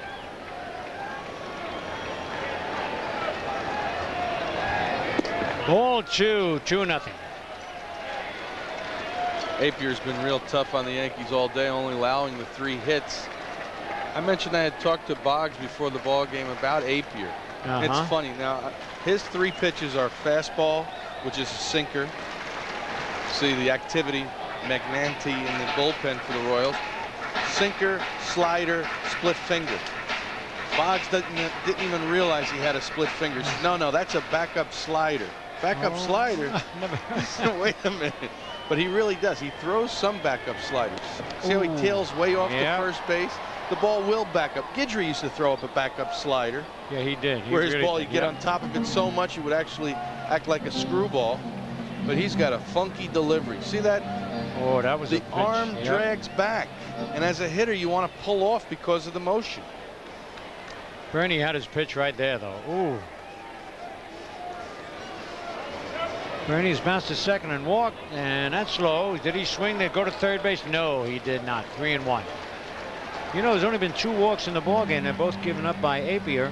The good doctor has not walked anybody. Bernie Williams and Tino Martinez have the walks for the Yankees. Now Bernie ahead 3-1. He's got the hit sign. Strike 2. Guess he didn't like the pitch. I think it was pretty good for Apier to sign back with the Royals. Took less money. Took less money. Yep. Sign a 3-year extension. Just got under that one. That's not a play. You always are saying you got to do play-by-play, and I've been working on it. You have? Actually, today I did. Well, listen, your mentor, who will be your mentor, Bob Wolf and I were working on it today. And I got his book. I know you got your book. He wrote a very clever saying in my book. I'm going to have to bring it down. I'm right off the cuff, right? He gave it to me today. But, I mean, he is a wordsmith. That's the word, the way they... ball 4. Got to talk some more about Bob Wolf. We got to walk there. But he really has got the gift of the English language. And he's very humorous. That's what's helped him all through the years. He better be. He broadcast games for the Washington Senators, who finished last every year that he did the games except one. So you got to have a, be happy-go-lucky. But the name of the book, it's not who won or lost the game, it's how you sold the beer. Now that alone will get your attention, right? And it's a good book. It really is. All right, here's O'Neill. That can't be his good move. You see how long it took him to throw that ball to first base? I think he kind of changed his mind right in between. Oh, that's what it was. That must have been. Something was weird. He knows Bernie might try it. I think he's got to grind out a run someplace along here. Boy, O'Neill's been getting his ball to hit, and he's just a little bit off. For a while, he was thinking about the home run. His home run numbers are down. Baltimore losing at home again to Cleveland. That's our Nobody Beats the Wiz scoreboard. Chicago and Texas playing good baseball all year long. But O'Neill, sometimes you start pressing, you try to force home runs. That's one thing as a hitter you can't do. Nope. And lines one to left center field, but it's going to be caught. He's not getting it on the real barrel of the bat. Oh, right near the end of the bat.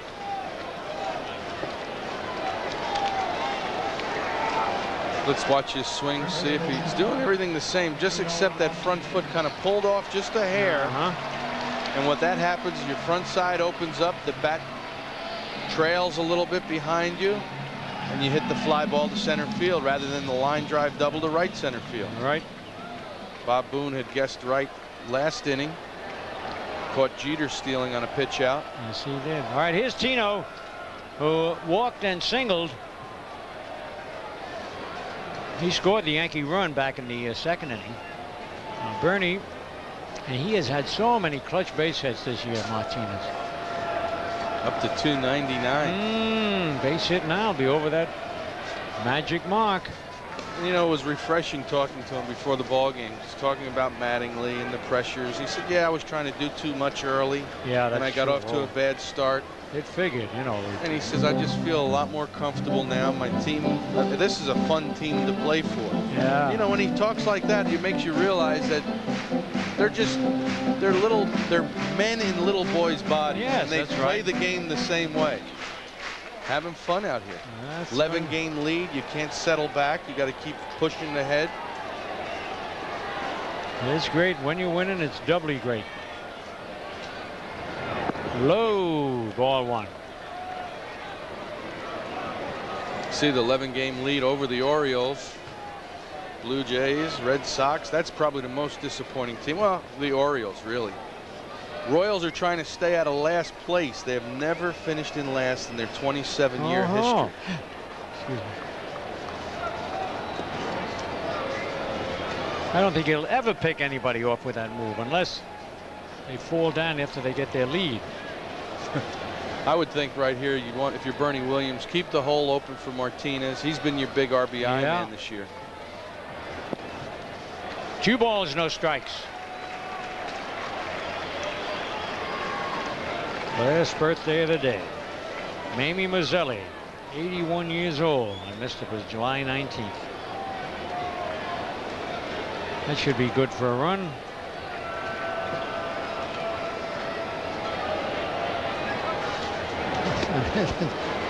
He's just doing that to let Bernie know that he's looking at him. Offerman's, this is a little different way to play first base. I have not seen many guys stand in front of the base runner.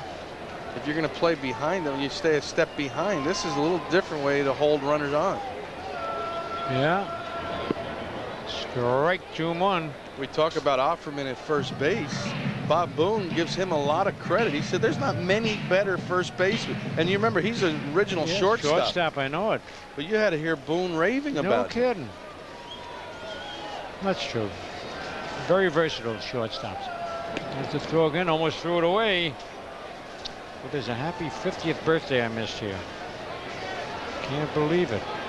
Danny Pelosi Jr.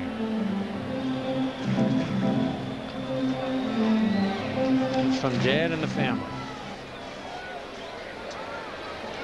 And you see Apier had just called over Offerman. I think he wants him to hold him on the standard way, the normal way. Little discussion, and Offerman is holding him on that way now. Just a little different. I thought it would be difficult for a pitcher to read that. I just never saw it before.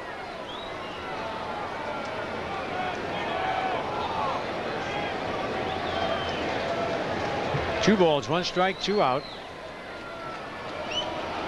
Here you see Offerman back at the bag. That's funny. All of a sudden, he's digging a big hole out in the pitching rub. He's doing very well.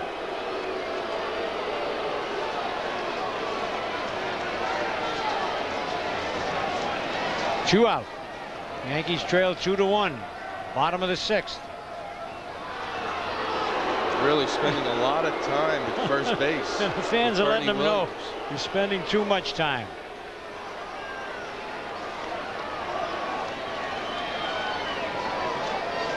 I bet he doesn't have a pick off all year. I don't have the stats in front of me. It's a tight spot. You can't blame him for holding him close. No, just got under it. And he makes the catch. Nothing across, and at the end of 6, it's the Royals 2 and the Yankees 1.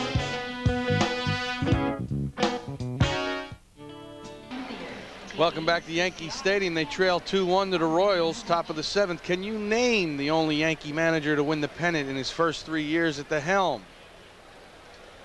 And we talked about the general, the major, Ralph Houck, 1961, 62, 63. They got me so confused, and I welcome back Bobby Mercer. They had me confused with a ranger, general, colonel, major, Marines.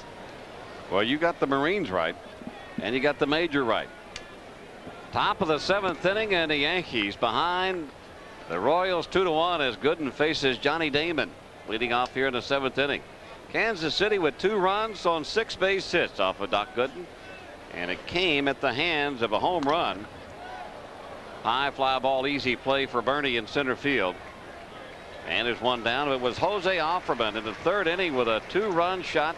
An unlikely home run off the bat of Jose Offerman, and that's the difference in this ballgame. And Bobby, we did a little split screen in the 3rd inning and the 5th inning, the curveballs to Offerman. It showed the curveball that he hit the home run on was a down and in curveball, only a 2nd home run of the year. Not really that bad of a pitch from Doc Gooden, but he came right back to it in the 5th, a little bit slower, and he got Offerman to hit the ground ball. Michael Tucker batting with 1 down. Ball 1 to Tucker. Tucker 1 for 2.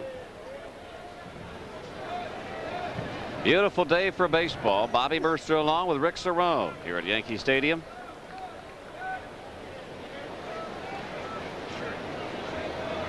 You can see just a beautiful day. Few clouds in the sky.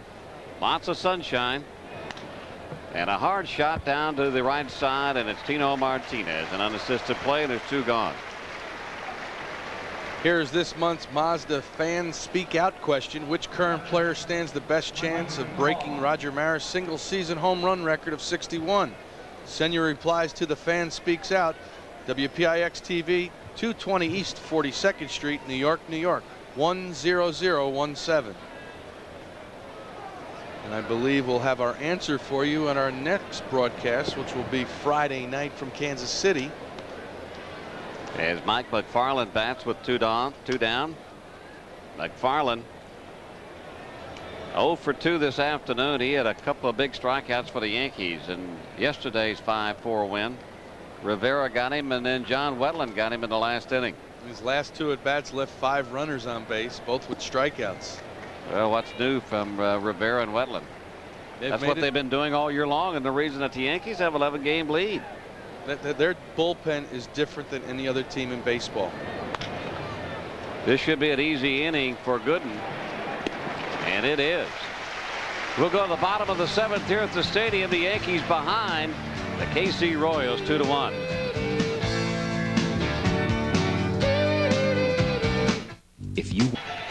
Lots of sunshine here at the stadium, and it's a good idea to keep it off of your head. And some fans here at the stadium doing exactly that. Nice crowd on hand, and they're having a lot of fun. They'd have a lot more fun if the Yankees could take the lead as they come to bat here in the bottom of the 7th inning. It'll be Darryl Strawberry, who has struck out his only 2 times up against Appier. Takes a call strike leading off here in the 7th. There's the Strawberry bullseye, and it's way out into the bleachers in right field. Swing and a miss, strike 2, 0-2. You can see Darryl, he's not swinging freely. He's swinging like he's feeling for the ball. Well, he's actually, before he was out in front of the curveball, now he's behind the fastball, especially with that high leg kick. He's got to find the timing. That's down low. They appealed. He did not go around, so it's 1-2. No home runs in his last 46 ABs. He hit 2 in the Orioles series.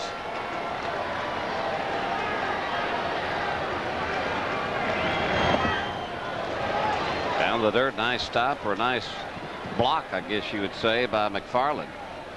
Actually, the fans here today are seeing a rarity in Major League Baseball today. A 2-1 ball game going into the bottom of the 7th inning. Boy, it's runs galore the last couple of days. Well, in baseball in general, it's the home run year. It's the juice ball. They say juice ball. I think it's just a better baseball, just a better made baseball than what it used to be. And way out in front, but pulled foul. You can't find that happy median, you know, from that leg kick. He's in between. He's either a little bit behind or he's too far out in front.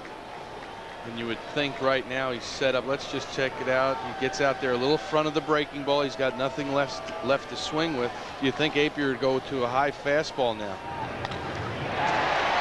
Base hit, Strawberry, as he knocks it by Howard into center field. So he was out in front on that one, and you can just see the quick bat that Darryl has, and he got enough behind it to hit it past the shortstop.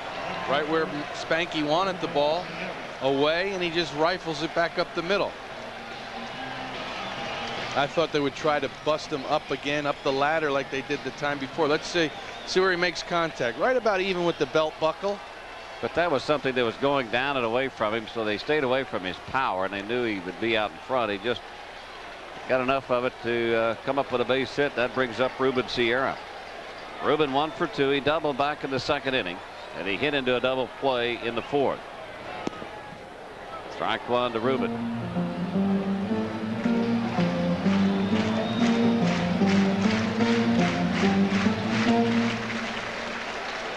People in the bleachers in right field, they would love to do the Macarena. And they can only do that if Ruben goes deep. That's it. You saw a look at the Royals outfield playing real deep. Don't want to have a ball hit over their head. Foul off to the right side, so it's 0-2 now to Sierra. Jimmy Leyritz on deck. There it is. Look at that. They're almost up against the outfield walls. And that's an outfield with probably the most speed in baseball. Real good speed. Yankees not known for their big power numbers. They want to keep the ball in front of them, obviously, with that 2-1 lead.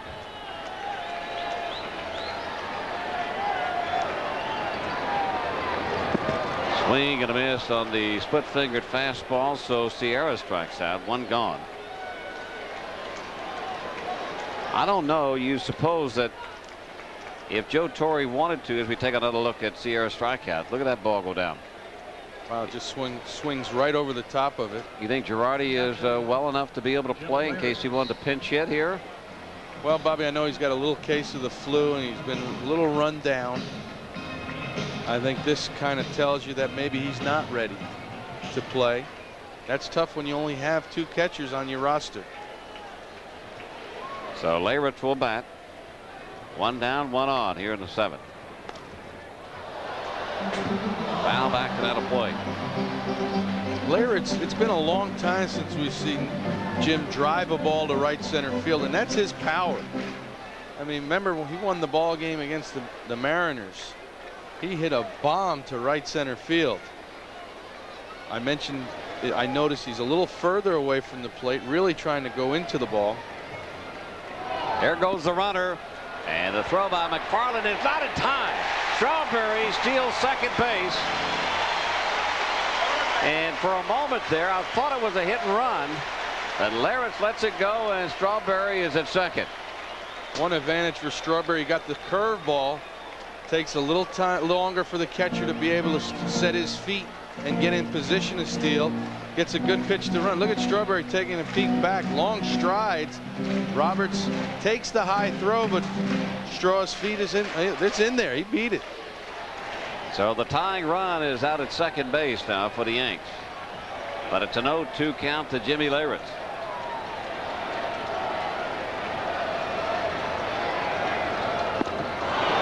Leyritz strikes out. 2 gone. Appier right now has that split finger really working for him. I couldn't tell, Bobby, if this is the split finger or the. Looks like the split finger. You're right. Goes down and into Leyritz. And Jimmy's just committed. Gets way out on that front side, and he's got nothing left to drive the ball with. A couple of pretty good pitches on Sierra and Leyritz to get the strikeouts. Right now, the Yankees are baffled by Appier. Bob Boone. And that's where you normally see Bob Boone with this ball club. He's up all the time. He's maneuvering guys, positioning, talking to them, constantly coaching this young ball club for Kansas City. Derek Jeter 1 for 2, and he will bat. Strike 1 to Derek. That might have been the best pitch he's going to get to hit. It looked like a little hanging breaking ball first pitch. But most hitters are first ball fastball hitters. They sit on that fastball until they have to look for a breaking ball. Check swing foul right side into the Yankee dugout. So Appier again working in front of the hitter. 0-2. And what does that spell? Trouble. Spells that split finger right coming. Now it does. You know, in the last inning, it looked like Appier was ninny picking. You know, he was just trying to hit the corners. He looked like maybe he was struggling a little bit. But now he's a little more aggressive. And he's gotten an 0-2 count. It's a lot easier to pitch when you have strike 1, strike 2 on the hitter. Off the end of the bat. And Appier makes the play to Offerman. So the Yankees strand the tying run here in the bottom of the 7th inning. Appier in control for Kansas City. 2-1 Royals. Time now for the home run leaders, brought to you by Miller Lite. When you've got the great taste of an ice cold Miller Lite, life is good. This is the Kansas City Royals all-time home run leaders: George Brett, Amos Otis, Hal McRae, Frank White, and John Mayberry. George Brett actually is a vice president in the Royal organization. Tried to buy the ball club last year, as a matter of fact. Put together a group. It didn't work out, so he will regroup and probably try it again somewhere down the line. Kansas City coming to bat here in the top of the 8th inning. David Howard, the shortstop, will lead it off. Boy, you got to watch this guy. He's liable to bunt anytime, any place, any count. He looks like he's a heck of a bunter, too. Doc Gooden made a heck of a play on him in the 5th inning when he bunted it.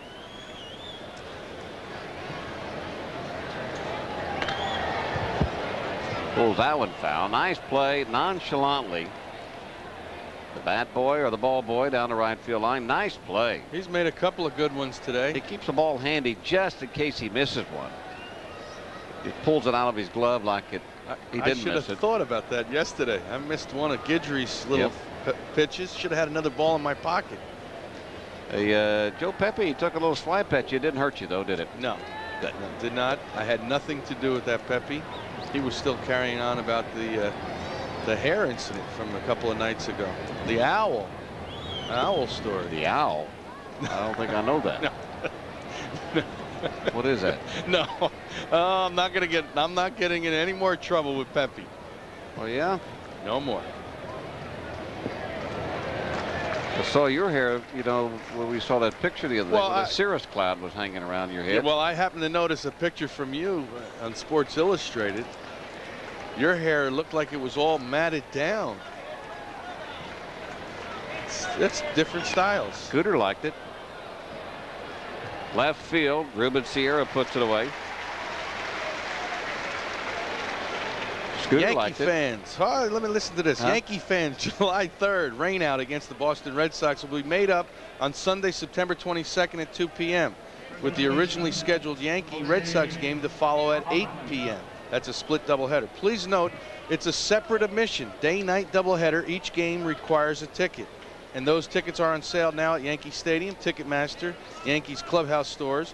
If you have tickets to the third rain out, you can exchange them for these games or any other remaining 96 home games.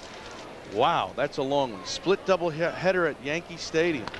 0-1 count, slashed into center field for a base hit by Jose Offerman. So speed on the base pass now for Kansas City. That'll bring up Tom Goodwin. Yeah, that's unusual. I don't know that I've ever participated or even have known of a split doubleheader here at Yankee Stadium. Well, the thinking was, no, never. They so only either. allowed it, I remember, in Fenway and Wrigley. And Minnesota. And Minnesota, okay, because of the smaller ballparks. But we've had one this year. Cleveland. In Cleveland. With a 12 o'clock and a 7 o'clock. And the thinking in Jacobs Field was that every game was sold out anyway, so yeah. they needed to replace that gate. 84 pitches for Doc through 7 innings. Down low, ball 1-0 to Goodwin. He's 1 for 3. Would not be surprised to see Offerman take off. Oh, he's gone. He's going. Tom Goodwin. Well, I don't know why he would go, but you've got speed, and when you have speed and you have the left-handed batter, you got a strike now. Offerman with good speed. It's too tough to double these guys up. I mean, Goodwin's got more speed, I think, than Offerman does. Got more stolen bases. They even like to protect themselves too. They fake a bunt to hold the catcher back. Actually, that's what I thought Goodwin was doing for Offerman. There goes Offerman, and the throw down is in time. A quick tag by Andy Fox, slapping it on the leg of Offerman, and they throw him out. That was close. Real quick tag by Fox. Let's watch. Gooden gives him a good ball. It stumbles. Leyritz actually stumbled a little bit coming out, but look at the quick tag. It was close. It was close at second base. No, it wasn't either. He was safe. I'm almost positive he was safe. Right on top of the play, Tim Tashida makes that call. Looked like he tagged him on the shin when his foot was on the bag. Protect those catchers. That's it, Tim. Bang him out there at second base. 2 balls, 2 strikes, 2 away. Top of the 8th inning. But a perfect throw, and that, I think it was that snap tag by Andy Fox that really got Tashida to call that play. So it probably wasn't the throw as much as the snap tag. Oh, now you're okay. Now you're. I know what you're getting at.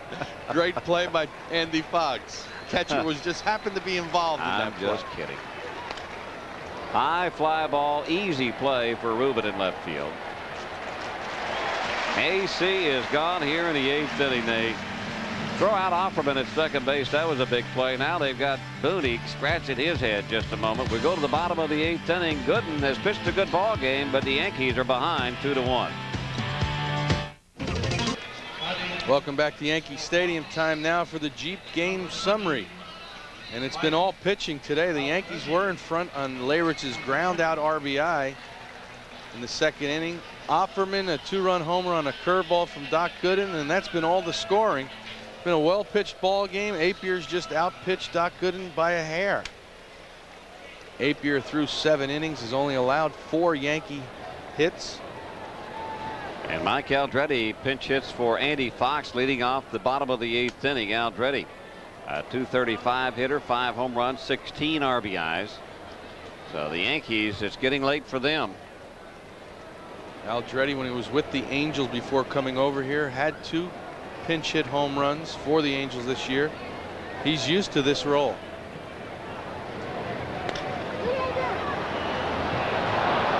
Just foul off to the right. Bobby, you did this in your career, coming in, pinch hitting with the game on the. I mean, how difficult. You know what I mean? That's got to be difficult. Do you start thinking like a manager? Look at certain situations where you might be used. Oh, I think absolutely. You know what your role is, and when it comes to this point of the game, and there's a right-hander out there on the mound, and you know that you're down to the order where they normally would pinch hit. You're looking to pinch hit. You're getting ready. So how do you get ready? I used to have a couple of hot dogs. No, you didn't. I did. No, you did. Well, I know one time you did that with a little mustard on your uniform, but did you ever try to, how do you get yourself ready? Well, you're serious. Couple of hot dogs and go get them. Couple of hot dogs and, you know, who wants to hang around the ballpark for a long time? No batting tee anywhere where you can take a couple swings? Not in those days. Foul back off the left side. You just sat there quietly and patiently and waited for him to call on you. And normally the manager would tell you, look, if so-and-so gets up, you're going to hit. They let you know. Out there. Yeah, they're going to let you know. I think it's a little bit easier. You know, when I'd go to, say, for instance, if I was hitting right now, like if I was Aldretti, I would take the first strike, maybe even the first 2 strikes against Apier. He strikes out, but I would look for the one pitch that I could drive out of the ballpark. And until I at least got 2 strikes on me. Again, Apier shows that he'll go up the ladder, out of the strike zone against the left-hand hitters. You see how from that side angle, Aldretti had no arms left. He took his arms away from him by throwing the up and in fastball. Wade Boggs, who's 0 for 3, takes one outside for a ball. And if you've been sitting on the bench as a pinch hitter, you pretty much know how Apier has been pitching to most of the power left-handed hitters in this game. So you go up there with that in mind. But definitely look for the at least 1 or 2 strike pitch that you can drive out of a ballpark. Right. It's got to be a tough job, though. Just sitting there anticipating a bat coming sometime during a game, may never come. Well, I think the thing that you have to overcome is the anxious part of it. You don't want to be too anxious when you go to the plate. You want to give yourself that one shot because you know you only have one shot as a pinch hitter.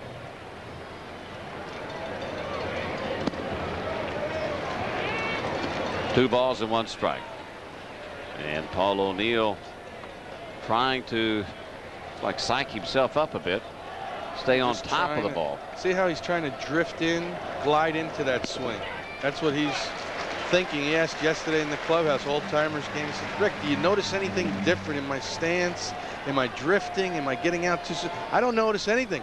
The only thing I've noticed is that he's hit some balls hard and he's been a little unlucky. And then he brought up the fact about only 9 home runs. So I think that might be bothering Paul a little bit. 3-1 count, down low, ball 4. So Boggs draws a 1-out walk here in the 8th. And that'll bring up Bernie. It's amazing when you're a lifetime .333 hitter. The pitches that you get called balls. Look at this one. Right at the bottom of the knee. Strike. But you got the reputation of having a great eye, and Boggs gets the benefit of the doubt. That's 4 walks given up now by Apier. This could be all. And if they've had activity in their bullpen the last 3 innings.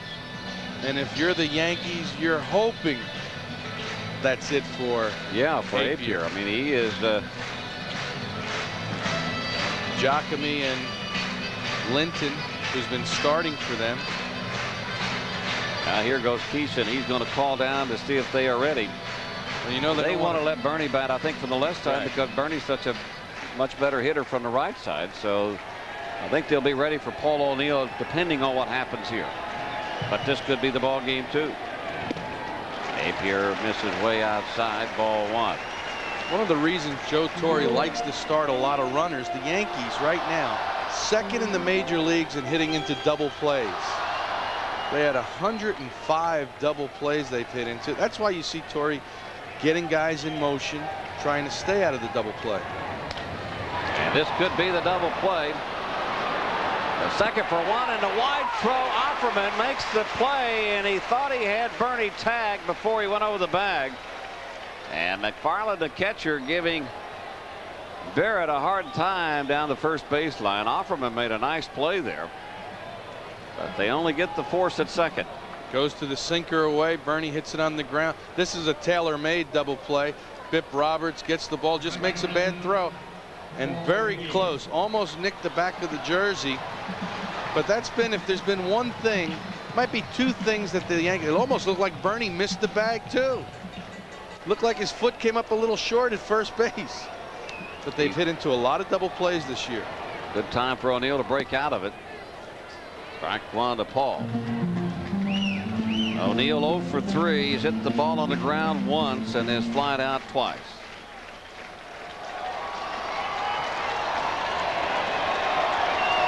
Two outs here in the bottom of the 8th. One man on. And that man was chased back at first base. You'd almost wonder why Hakami, the lefty, is up in the bullpen if he's not brought in this situation. You can see O'Neill way out in front. That time it almost looked like Paul jumped out there a little bit too early. Let's see. Usually he just replaces that foot, but you see now it's starting to get a little bit longer, that stride. You know, I used to, when I was lunging quite a bit, I would widen my stance to cut down on my stride. And then use mostly just your arms? Just use mostly, you know, my arms and try to regain my timing that way. You got to give Apier a little credit too, because he's got a great split finger right now. They thought Bernie may be going with that 2-strike count, but he stays. Now it's 1 and 2.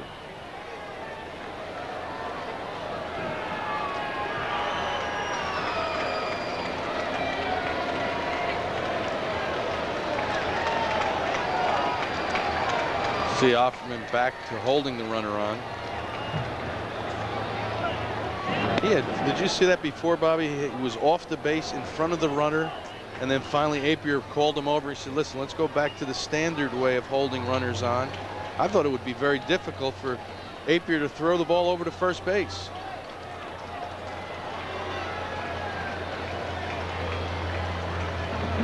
And another pitch out.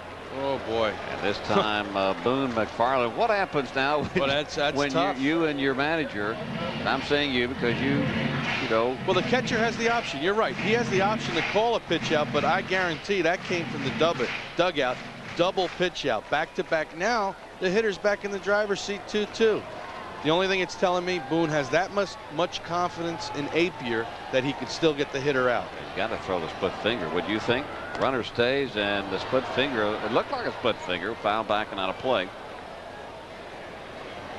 I mean, if a guy is so far out in front on those off-speed pitches like that, you'd be foolish to throw him anything else, wouldn't you?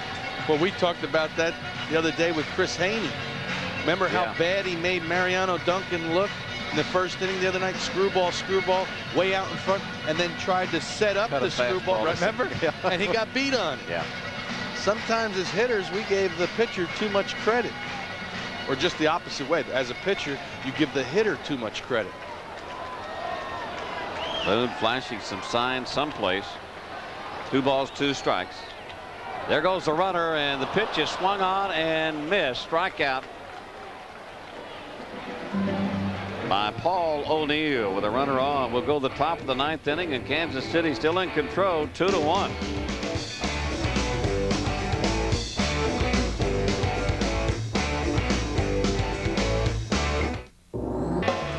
New York Yankees baseball has been brought to you by Bud Light. For the clean, crisp taste that never lets you down, make it a Bud Light.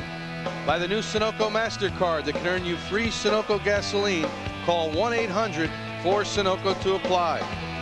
By Toyota. I love what you do for me, Toyota.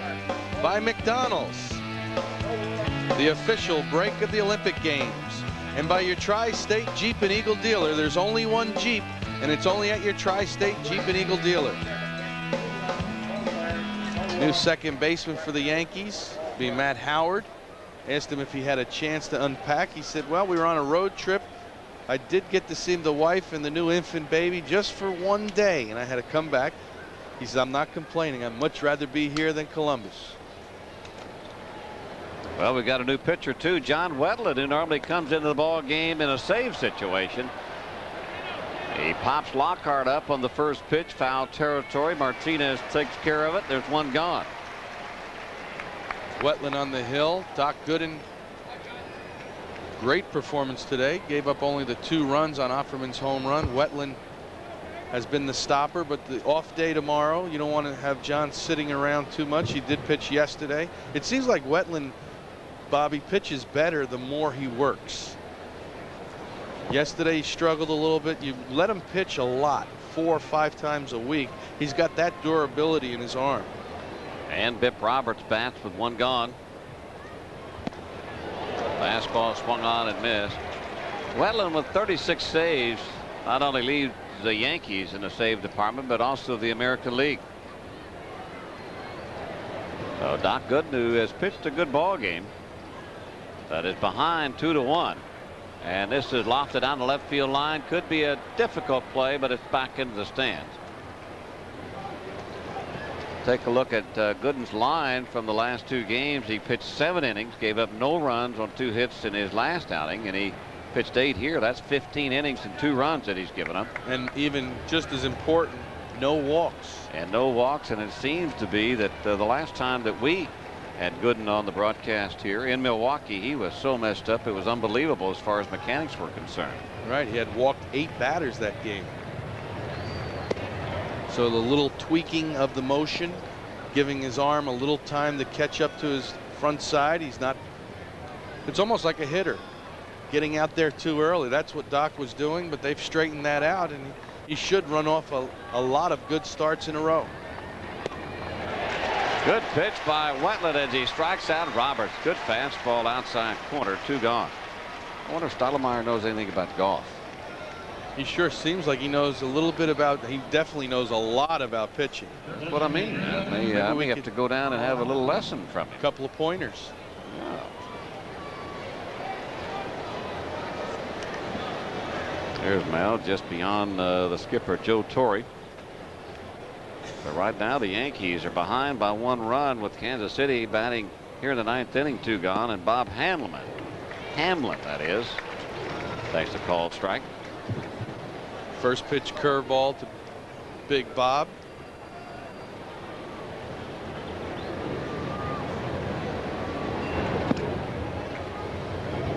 Now it's 1-1. It seems like Wetland has gone now curveball to the lefties, sliders to the right-hand hitters to go along with his fastball. I think the biggest difference in Wetland now is he feels comfortable in the pinstripe uniform. He's kind of like Tino Martinez. He came over here with a big reputation, as a matter of fact. And I think he put way too much pressure on himself. And he only came with 1 pitch. And he's got good pitches. I mean, how about that curveball there? And then he's got the slider to go along with the fastball. Now he's got confidence in throwing it. Hamlin fouls it back and out of play. But it's that, feeling comfortable with the ball club, feeling comfortable in the situation that you're supposed to be in.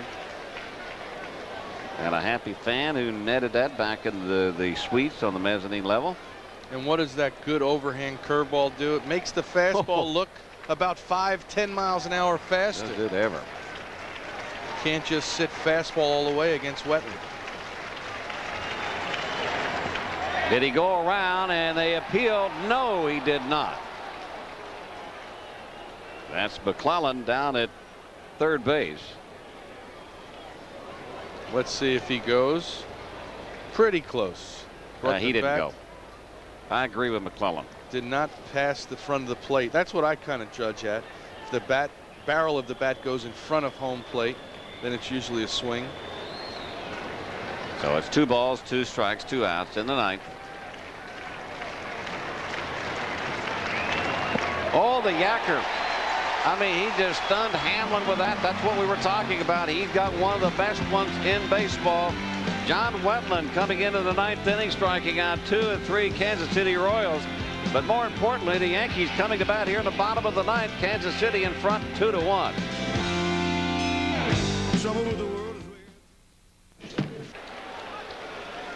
Welcome back, and time now for the Chrysler Player of the Game. It'll be Kevin Appier. 8 innings, 4 hits, 1 earned run, 7 strikeouts.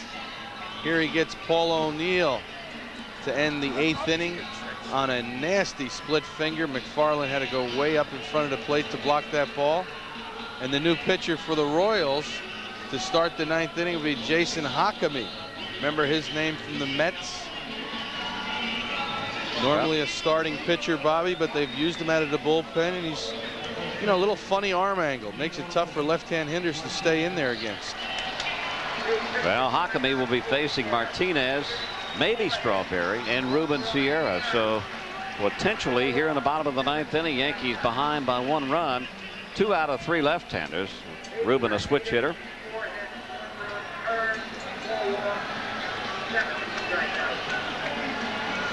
And you know, they have their closer is Jeff Montgomery, so this really might be just 1 at bat against Martinez, who stays in against left-hand pitchers pretty well. And then if the Yankees make the move for Strawberry, they'll bring Montgomery in to face the righties. And Tino, one of the hottest hitters on this Yankee ball club right now. His average is up to 298, 15 home runs, 78 RBIs. So Hakami takes over here in the bottom of the 9th inning from Appier. And the breaking ball in there now. It's 1-1. Wow, that is pretty nasty, Bobby. Steps way across his body towards first base, and a big sweeping breaking ball from Hakami. Left-handers have never been fair to left-handed batters. That's way outside. Ball 2, 2-1. Hakami has given up 4 home runs in 42 1/3 innings pitched. And he misses down low this time. Now it's 3-1 to Martinez. Crossfire, steps across his body and then crossfires it out to the outside part of the plate. McFarlane did a nice job framing that ball just a little low. Up high, ball 4. So here in the 9th, the Yankees get their leadoff batter on. And that will bring up Strawberry.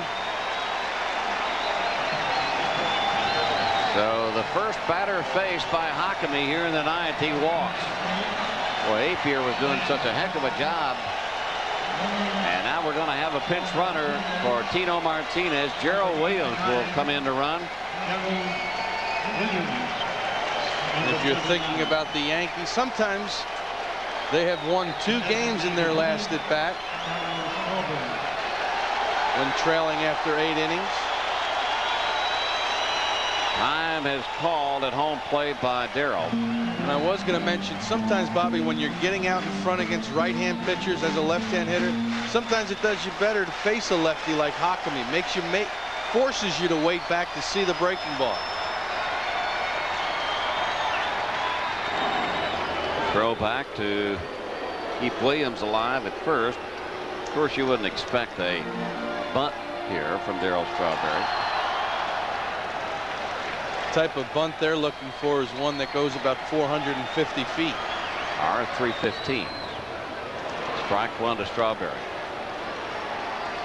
That might have been the best pitch Darrell was going to get. First pitch fastball. But he walks the guy in front of you, so you figure, well, let me just take one from the big left-hander and get him behind, and then I'll be looking for that good pitch. Now this pitch is low and inside, ball 1, so that leaves the count up at 1 ball, 1 strike. Cleveland and Baltimore all tied up at 3. They are in the 8th inning in Baltimore. Yankees 11 games out in front of the second place Orioles. Way outside with a breaking ball, 2-1. On deck is Ruben Sierra. Now this will just drive a manager nuts. If you're Bob Boone, you bring in your lefty. I mean, you bring him in, and this is his role, and he's just not able to do it. A little surprising he didn't start the inning with Montgomery. Down low, ball 3. You know, Bobby, you have a professional closer out there. It's a little different to come in the ball game in the 7th inning if you're Hakami and get the you know, the seventh inning, get those outs. Now you're in the ninth inning with the game on the line. It's a little bit different. Montgomery's used to that in the bullpen. Well, the Yankees have used their only left-handed bat off the bench. And after Strawberry, it's right-hander. You see activity. Big pitch coming up for Kansas City. And he doesn't want to throw it yet. Well, you're pretty sure it's going to be a 3-1 fastball. Are you sure? Pretty sure. And we'll Strawberry's going to air one out right here. Boy, and he was going for it. It just happened to be out of the strike zone. It was ball 4, but you can see that Strawberry was trying to end the game with this swing here. Just look at that. Just out of the strike zone. Better low ball hitter for Strawberry. This ball beats him upstairs. Now you have the option if you're Torre. You start the runner. Big gamble if Strawberry strikes out. You have a strikeout, throw him out, and you could cost yourself the ball game. I would think he'd probably hold the runner. We'll have to wait and see. Runner holds and the pitch is swung on, sent high and deep to right field. Right center field, going back and David, it's gone. Darryl Strawberry with the 2-run shot here in the bottom of the ninth inning, and the Yankees win it 3-2. Number 3 for Strawberry.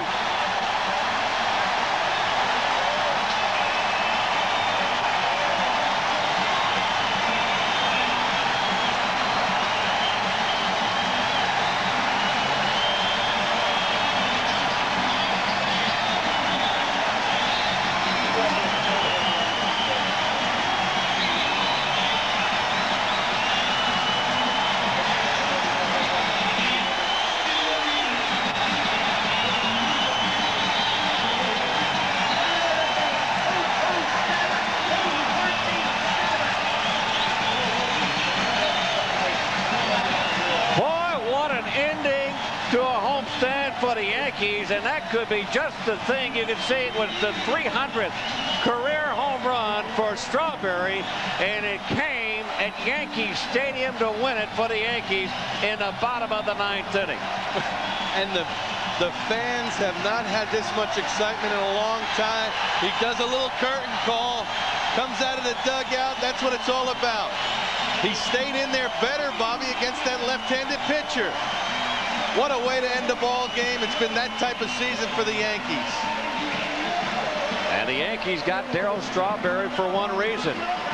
And let's take a look at that reason right now, Rick. 3-2 fastball. He gets the ball down now this time. The 3-1 fastball he swung through, and Strawberry just hammered it. He knew it all the way right into the bleachers in right center field. A little bit easier to stay in there. Watch this. Bang, out in front of the plate. Good contact. They win the ball game 3-2. And you know what? Jeff Montgomery is still in the Royals bullpen. The Yankees have won another ball game. Well, that's the reason those managers get paid that big money is to make those decisions. Man, oh man, as you can see, Darryl with the arms raised, and that could be just the shot that breaks him out of that slump that he's been in. And it was a big one indeed. We'll be back with the wrap-up. Yankees win it 3-2.